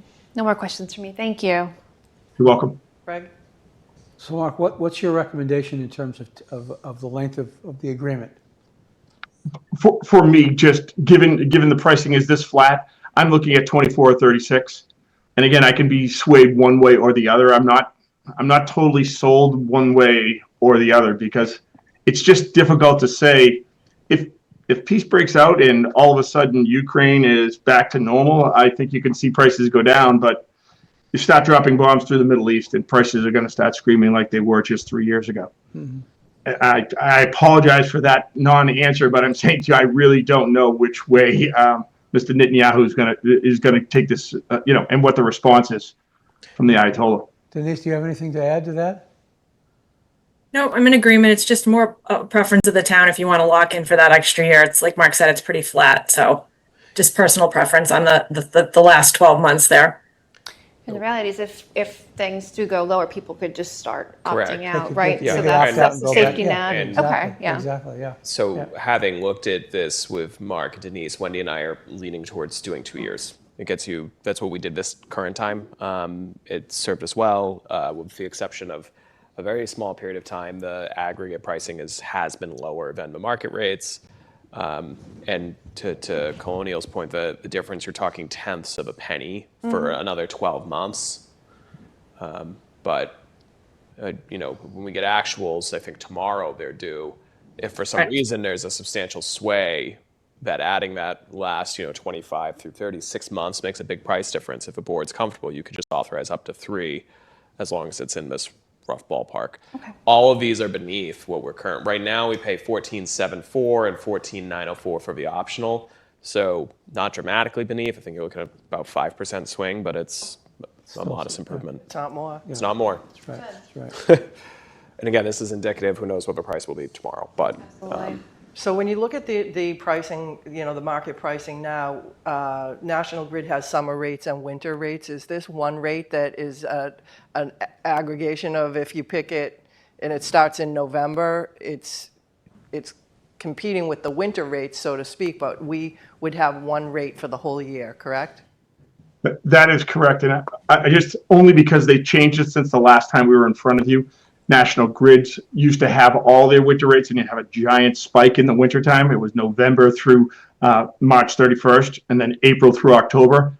All the utilities have now gone because of that large spike 3 years ago. You didn't feel it because you had the aggregation, but what they've said is, rather than have these bigger spikes, we're going to change this. So we're going to split up the highest price months. So now they go February through July, and then August.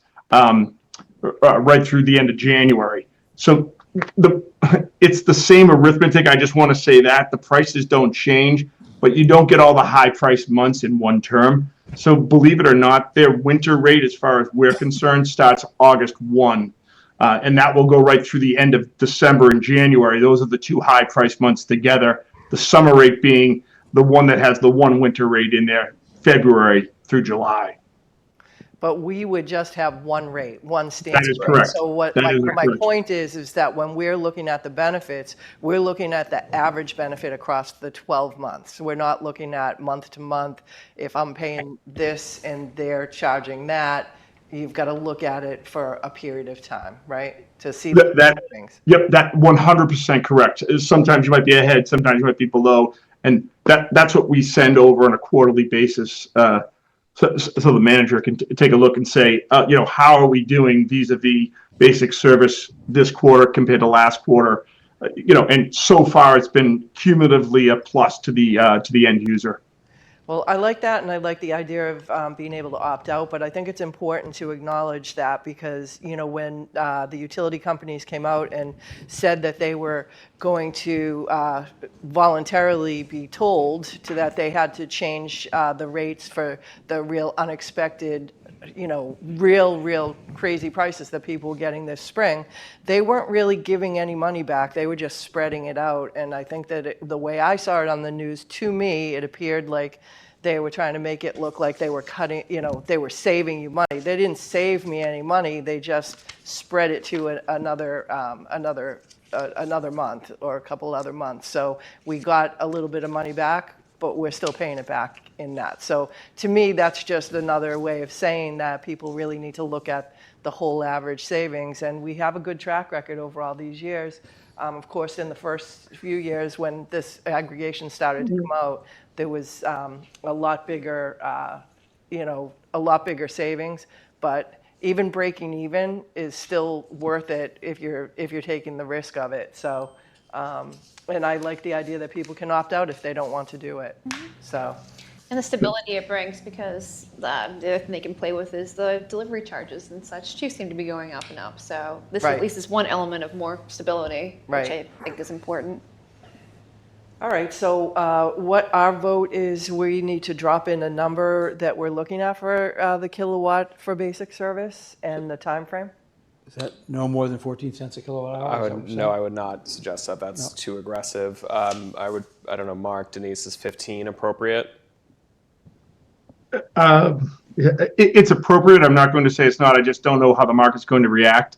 That would be the only thing I want to mention is that would be a bit of a difference. It would actually be slightly above what we're paying now. I don't know if you'd sign or not. And again, tomorrow, if things don't go well, we don't have to sign. We can kick the can. The reason we're here is we didn't know about the bombing, but from a pricing perspective, we wanted to make sure that you had seen this little dip in the marketplace. Right. But again, I don't know if you want to say up to the 14.7, completely up to you. Well, how many opportunities do we have at this? Is this an every Friday thing these numbers come out? Or if, once the numbers come out, do we? Well, once- I mean, I don't want one- to be like playing the stock market. Yeah, but I would say up to 15, and I'm not going to necessarily jump on it if it's above the higher rate, but it gives me the flexibility with Denise and Mark that if it's 1/4 of 1% of 1 penny above what we pay now, and we have reason to think that things are going to start taking off, that I could still move forward. Okay. That's enough of a buffer that we wouldn't need to have a special meeting to rediscuss Correct. it. Yeah, Okay. and I mean, again, that's the difference of 14 cents, 0.74, and 15. Again, the indicative pricing we're seeing is in the other direction. It's obvious it's your call. But how often do these numbers come out that you can take advantage of it? Like if you don't want to do it for the numbers you just talked about, do you wait a week and then lock in if there's do you have It's Mark. Yeah, so- Probably every week. So the suppliers have the town's load already loaded, so they can snap numbers whenever they only need about 24 or 48 hours. So we have them set to give us pricing tomorrow, but if, like Mark said, if the pricing isn't good, we can go back next week and ask for pricing again. We just have to give them a couple days notice. They're not going to send it to us, but we're in the market every day, so we're watching if there's a dip or a spike, and we can go back and ask for refreshed executables at any time. Okay. Okay, so up to 15 cents a kilowatt hour of term up to 3 years, is that what you're asking? Yes, please. Okay. Second. Wait. sorry, we got it There's a through? motion. in Specific the, motion, okay. Yeah, so say, So yes, I agree with that, Craig, as well. so a motion to authorize the town administrator to procure aggregate electricity supply for Easton's aggregate community choice supply price contract for a term of up to 3 years and to execute any agreements on the town's behalf related thereto for prices not to exceed 15 cents per kilowatt hour. For basic service. For basic service, I'm sorry, yes. Okay. Second. So that's Bodger and Stacy, all in favor? Unanimous. Well, thank you for being here tonight. Thank you. Through the magic of problem. video. We appreciate Thank you so much. I appreciate it. You have a good evening. you. All Thank you very right. much. Have a good night. Thank you. All right, next, we have a vote to approve issuance and details of a loan from the Massachusetts Clean Water Trust for loan number DWEC-24-47 and sign related closing papers for Red Mill Road wastewater treatment plant PFAS mitigation upgrades. How we doing? How are Hi, you? Linda. Thanks for being here tonight, Linda. Thank you. So I haven't been here for a little while for this type of a loan. This is a Clean Water Trust loan. It's for the Red Mill Road PFAS treatment project, which was approved in 2024 for $5 million. The trust has approved up to $4 million in a loan from the Mass Clean Water Trust. And the bid documents came in at only 3.487. So that's the only amount of loan that we need right now. This is an interim loan. The trust works a little bit differently than the other bonds that we sell. The trust issues an interim loan that allows the DPW to requisition funds for work that is complete. We get reimbursed for that. And then in 2 or 3 years' time, it's turned into permanent financing. At that point in time, we'll start paying it back. But right now, this is just temporary financing at 0%. It allows us to be reimbursed for the money spent on the project. That's great. That sounds great. So that's 0% for 3 years. At 0% until we close it, 2 to 3 years. Yeah. All right. Any questions? No, it's very clear. And good yeah. news. So. Yeah, that's great. So I move to adopt the votes prepared by bond counsel in connection with the town's interim loan note DWEC-24-47 and incorporate the text of the vote of the select board into the minutes of this meeting. Second. So that's Bodger and Stacy, all in favor? Unanimous. Terrific. That was easy, Linda. Thank you. Thank you. Thank you. Have a great night. Thank You you, too. Thank you. All right, item 11, vote to accept Mass DOT Small Bridge Grant. I'm sorry, Dottie, if we skip 10. Oh, geez. Get my eyes checked.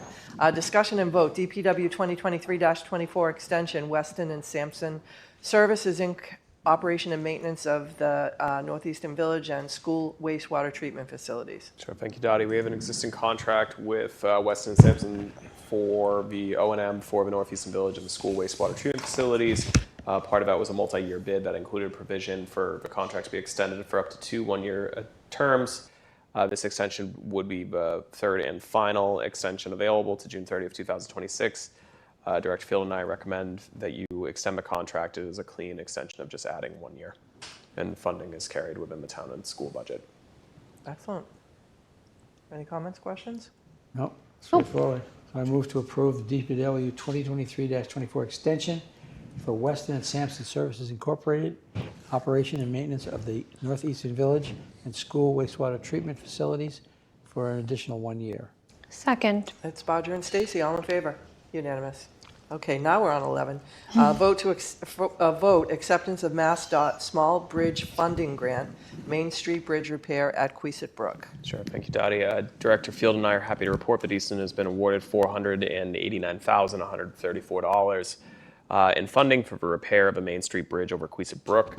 This is the second round of funding for the project. DOT previously awarded design funds for Easton back in 2022, which was paid directly to a designer by DOT. The award of this round of funding will be reimbursement-based. We estimate that we likely need perhaps another $50,000 to fund the construction, administration, and permitting. DPW included that in their fiscal 26 capital budget, which was deferred due to the financial situation that Easton is in. We'll revisit that in the fall. If capital funds are not available and appropriated, we could also explore using Chapter 90 available funds to make sure that we get that $50,000 match there to get this thing off the ground and get a really good project done. We'd like to congratulate Deputy Director Swan. He has worked on this project. We've secured our third successful Small Bridge Program Award. While most people may not even be aware of this bridge, it's critical repair that will significantly prolong the life of a vital infrastructure and prevent future load ratings and closure of the bridge, which would pose serious negative impacts to residents, economic development, and public safety. So I would ask the board vote to accept the grant, please.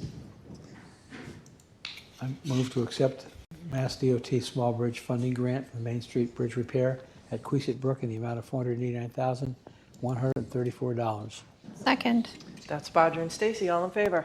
Unanimous. Great, thank you all. Thanks Okay, to DPW. so- Work getting a grant for things we need to do. Still, it's Yes. amazing how much we get grants. It's fantastic. All right, next we have annual board and committee volunteer appointments uncontested. So we have an attached list in our packet.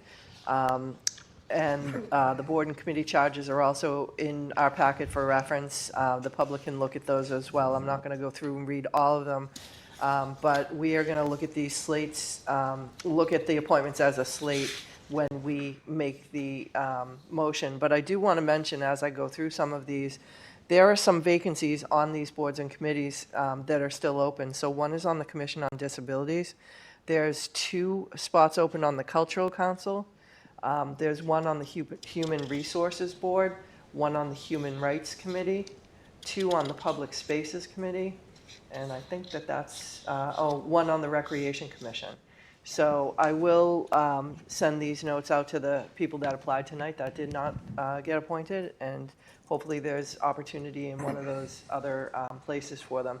I just want to thank all the people. We have a lot of boards and committees. We have so many volunteers in this community that are so passionate, that really carry the load on a lot of this work. That there's some committees that people really wouldn't even be sure about what they do, and this is just what makes the town run in so many ways. So I want to thank people for the people that do serve and want to sign up to do it again, and the new people that come to Easton. We're always excited when we see new faces, new ideas, new people that come to town and look at the town in such a different lens. So thank you to everybody who participates. So Craig, if you want to, I move to appoint all uncontested volunteers for terms as prescribed to each committee as listed in the slate. Second. So that's Bodger and Stacy, and we're going to do a roll call vote for Slate. Stacy Slate. Full Janetti Slate. Barger Slate. Excellent. All right, next we have the annual reappointment of, I do want to say one other thing if anyone's watching. All of these reappointments will get an email from the town clerk. Before you go to your first meeting and serve on this, you have to get sworn in. So just make arrangements to do that. The next one is the annual reappointment of the constable, Harold March. We have an application from Harold March for reappointment as constable. He currently serves as the Town of Easton constable with a term set to expire June 30th, 2025. He's seeking an additional term of 3 years. His application was reviewed by the chief of police and the treasurer collector, and there's no concerns. Does anybody have any questions or comments on the constable? No. Pretty straightforward. Okay. Move to reappoint Harold March as constable for the Town of Easton with a term set to expire on June 30th, 2028. Second. Oh, 2025, you said, right? No. Okay, it's wrong in the notes, sorry. Well, no, his commission is set to expire June 30th. My brain was seeing that number and getting confused, so. Yes. Second, what Craig said about 2028. So that's Bodger and Stacy, and it's a roll call vote with his last name of March. Stacy March. Full Janetti March. Barger March. Excellent. The discussion and vote, extension of the Tricentennial Committee terms. The new expiration is June 30th, 2026. The Tricentennial Committee is currently deeply engaged in the planning and execution of a full calendar of Easton 300 events for 2025. Their ongoing work includes coordination with local organizations, vendors, and municipal departments to ensure the successful delivery of these events, which are key to fostering community spirit and civic pride. To maintain the continuity and momentum, it's recommended that the board vote to extend the terms of all current members of the Tricentennial Committee. The committee's contributions are vital to the success of the events, and we congratulate their successes so far. Extending the terms will allow them to see their efforts through and continue serving the public without disruption, with additional time following the year's events to close out of any outstanding business. I think this is a great idea. If we were to put this up and ask for everybody to reapply or bring in new volunteers, it would be very onerous to do that. This committee is one of the committees that is always looking for volunteers. Everything's pretty much been decided by now. It's just looking for people to come and throw their hands in and help with it. So, Craig, you're on the Tricentennial Committee as the Select Board representative. Do you want to add anything?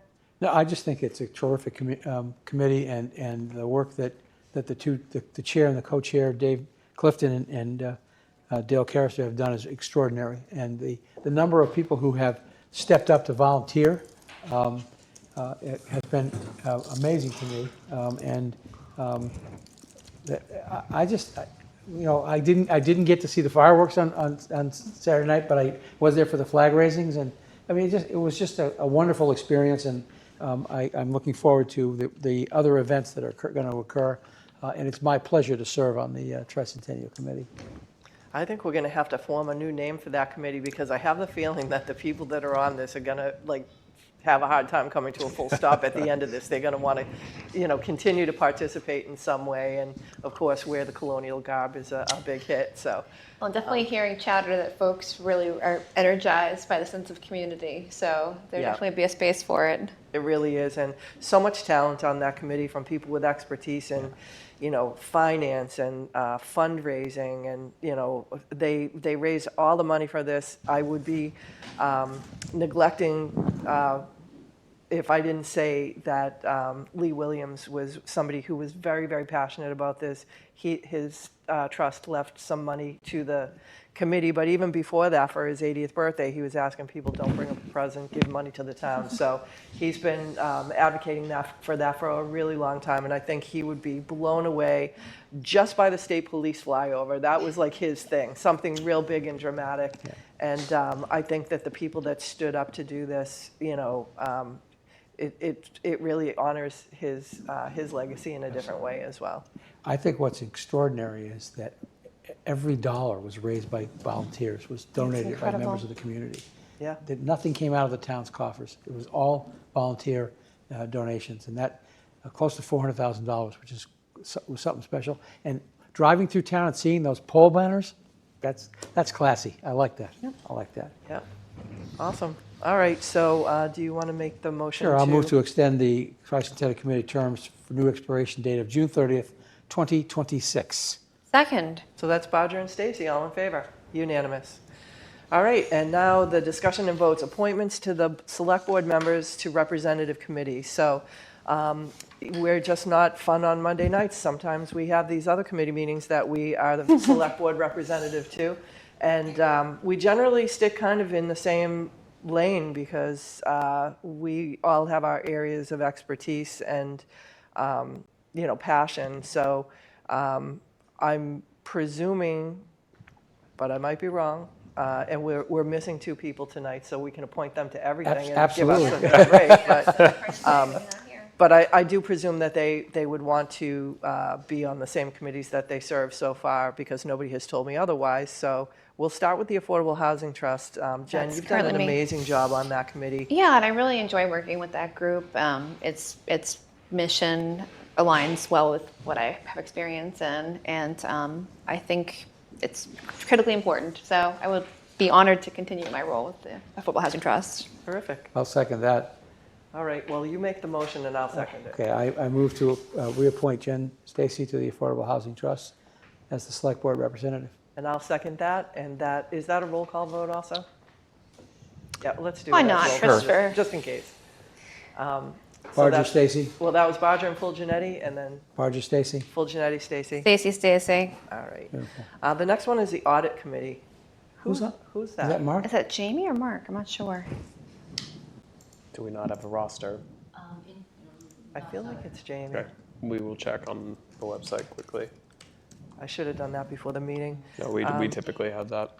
The Budget Subcommittee. That's is Mark. That budget, Mark. Mark is Audit. Mark is Mark. audit. Mark's on audit. Okay. All right. That fits Mark's vibe, so Absolutely. we're gonna stick him with Especially when he's it. not here. Right.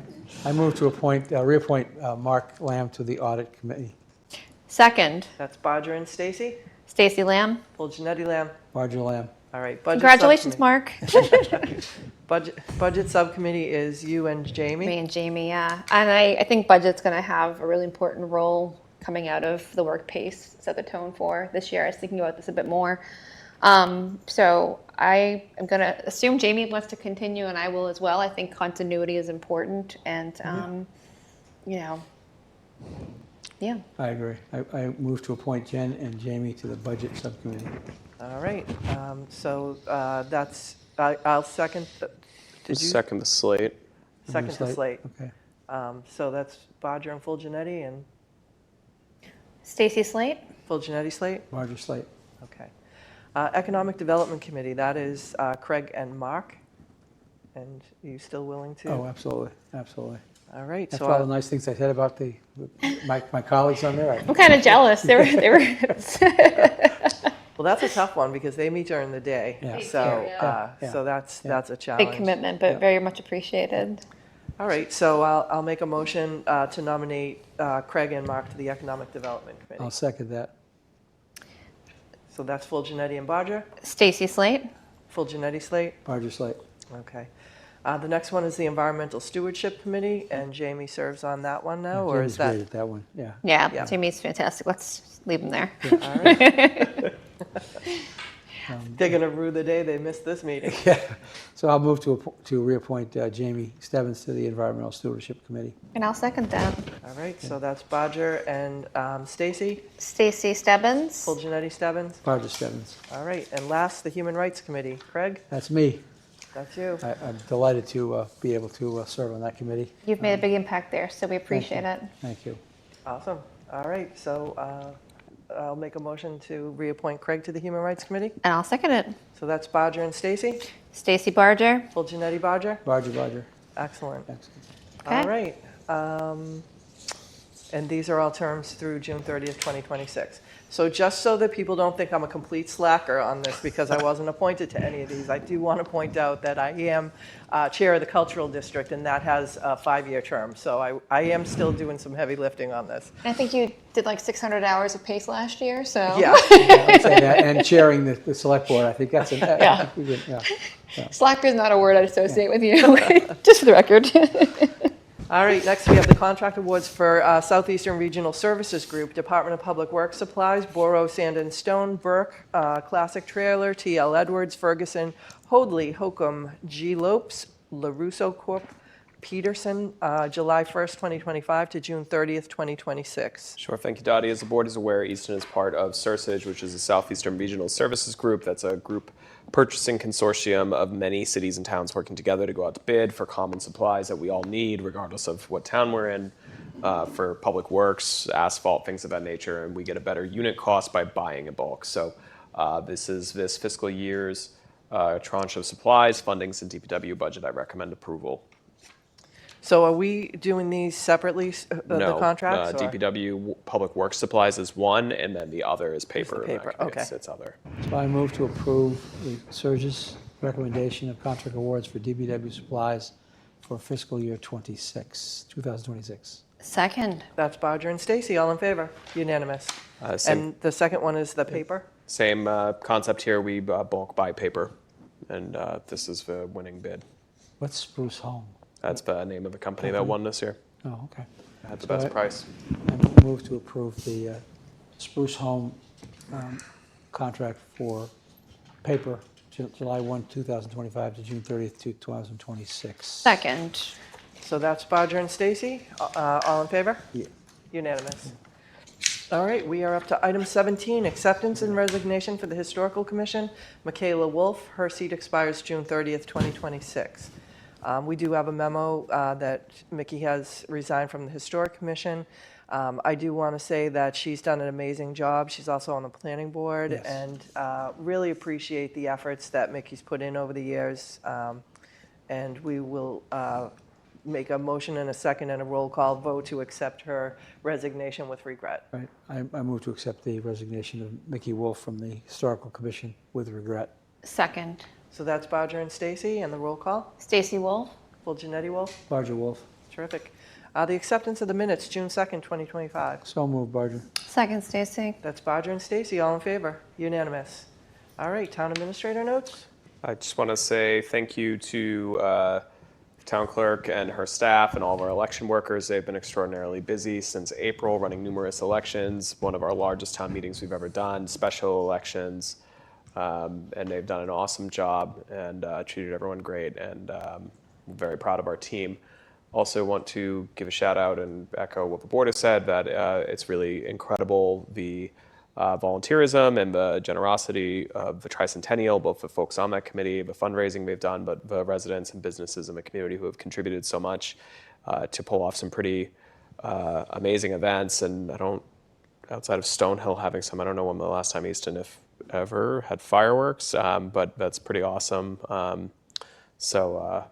It's just been really great to see, and I'm sure all the other events on the back half of 25 are going to be great too. So thank you to all those folks involved, and also to Sean and police, fire, public works, working with the Tricentennial on coordinating the logistics. Obviously, we are all cursed right now, and every Saturday forevermore will be 40 and wet. So that put some downward pressure on turnout, but they were ready to go for a huge event, and they've all been great. So thank you to all involved. Yeah, that's very stressful too when you're planning, the art exhibit, the same thing happened also. I saw a picture from that. I was like, oh. Yeah, and they still had a lot of people come. So, we're New Englanders and we're resilient and we get out, even though it was freezing, I thought Saturday when we were there. But you know what? You move around a little bit and hold shorts that are big heavy mandatory flag until and November. And I also want to thank Adam Gunn. He did an amazing job. Adam lives in Easton. He's the VSO in Abington, I believe. Yes. And he came in his navy whites and did a really great job of coordinating the flags that roll out. I had no idea that these are like a third of the size of the football field. And, dozens of people holding the flags around the edge. There's drone footage from underneath it, over it, fly over. It was really just very dramatic and impressive. Yeah, it was great. Echoing Connor's point about the coordination on the back end, the volunteerism from the Tricentennial Committee and the coordination with Police, Fire, and Public Works was immense. It took months to come up with the operational plan to be ready to accept thousands of people on the OA and OA fields and then the school campus. And so shout out to our staff on putting that together and having plans in place in case anything changed with a moment's notice. They were ready to adapt to it. So it was really incredible to see that behind the scenes to make sure it was successful. And they make it look easy, but there was a lot of coordination on the back end to make that possible. So thanks to them, but also the Tricentennial Committee for working with us to make sure that it aligned with the type of event that they were trying to have. I was really pleased to see that DPW people pulled their trucks in, parked, and they went down to and helped us with the flags. Oh yeah, they were great. It was Terrific. terrific. It was terrific. Many of them are residents, so they saw the community pride that comes along with supporting an event like that. So I'd also like to call you out specifically, Sean. You're very for my humble. flag holding. You were an excellent flag holder. I took a great picture of it. Yeah, no, you did. It was a glamour shot. But you were really instrumental in, all the moving parts and pieces. And, when we have committees, it's hard for them to navigate, like, who do you ask for this or that? Permitting. Permitting, and yes, we still have to go through the permitting process and review process. And you were really the main point of contact on that. It's a lot of time, a lot of hours, and you did an amazing job. They're a great group of people, so it made it kind of easy.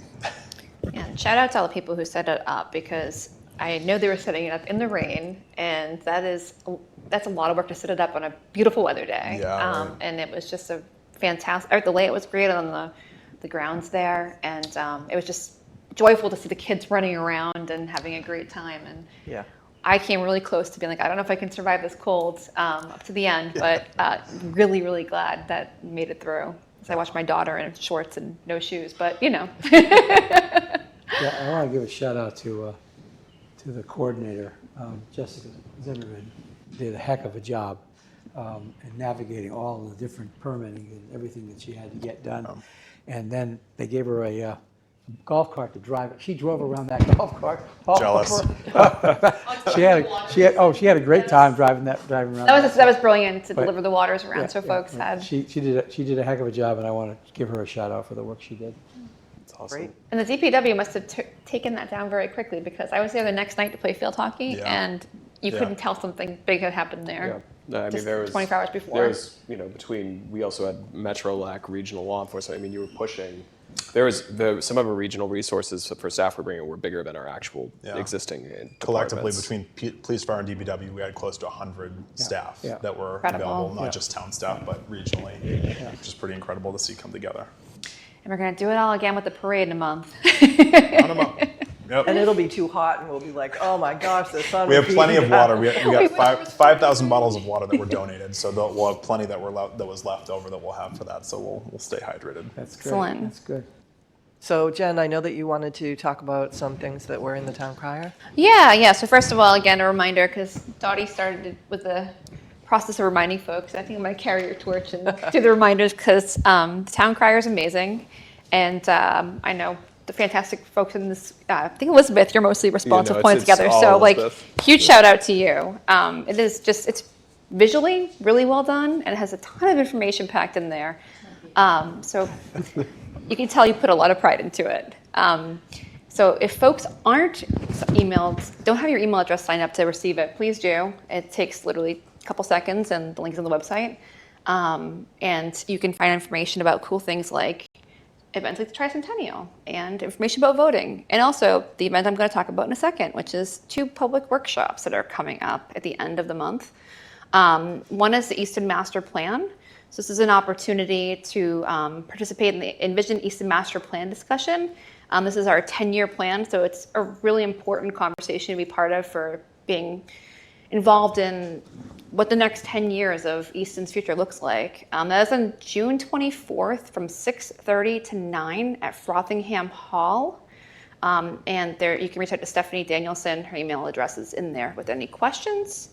And the second item is a workshop, mass development workshop. This is for input on the plan for reuse of 130 Center Street, 4648 Lothrop Street, and 413, 417 Bay Road. So there's both an in-person and a virtual workshop for this. This workshop in this survey as well that can be filled out. So the workshop is the 26th, that's Thursday, June 26th, from 6:30 to 8 at Frothingham Hall for the Community Visioning Workshop. And the 30th is the virtual version of that, again, 6:30 to 8 via Zoom. And again, please fill out the survey as well if you haven't, because it's really important to give input on how we want to see these parcels be potentially used in the future. Excellent. Craig? Yeah, what was I going to say? The Unity Church is having a Pride event next Saturday, the 21st of June. Unity Church on Main Street from 10 a.m. to 2 p.m. And everybody is welcome to come to that. And they're still looking for volunteers to help out. I'm so sad to miss this, but my friend won't change his wedding date, so. Excellent. And this is a little bit further out, but it'll be here before you know it. I'm just going to give another plug, and I'll probably do it every select board meeting because it's so important.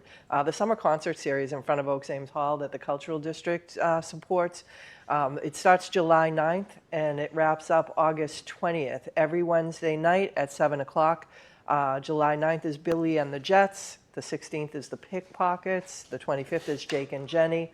August 6th is Divas with a Twist. August 13th is Little Lies. August 20th is 60s Thunder. These are all amazing groups. Some of them have performed here before. They bring their own fan base too. So we get hundreds of people. Usually the average concert is between 200 people or so. But then for some of the bigger names, it can be 300 plus. Come at 7 o'clock. Shoveltown Brewery is there. We have pizza available, and bring your lawn chair and your blanket if it's chilly, or a little fan if it's not chilly. But it's a lot of fun. It's a really great night out. So I would just encourage people to go. And I just want to thank the committee members because it takes a lot of work to put these together. Again, this is something that's done with grant funding, and the town does not pay into this at all. So just to be clear on that. So thank you for everybody that makes it happen. And Amy Rodriguez, especially for the liaison that does a lot of the detail work. So with that, no other comments or questions. We will take a motion to adjourn. So moved. Second. That's Bodger and Stacy. All in favor? Unanimous. And I want to give a big shout out to ECAT. They were there Saturday having fun with us. Amazing job. And thanks to Joe for all the great work that he does recording these meetings so people at home can watch us and learn what we're doing. Have a good night, everyone.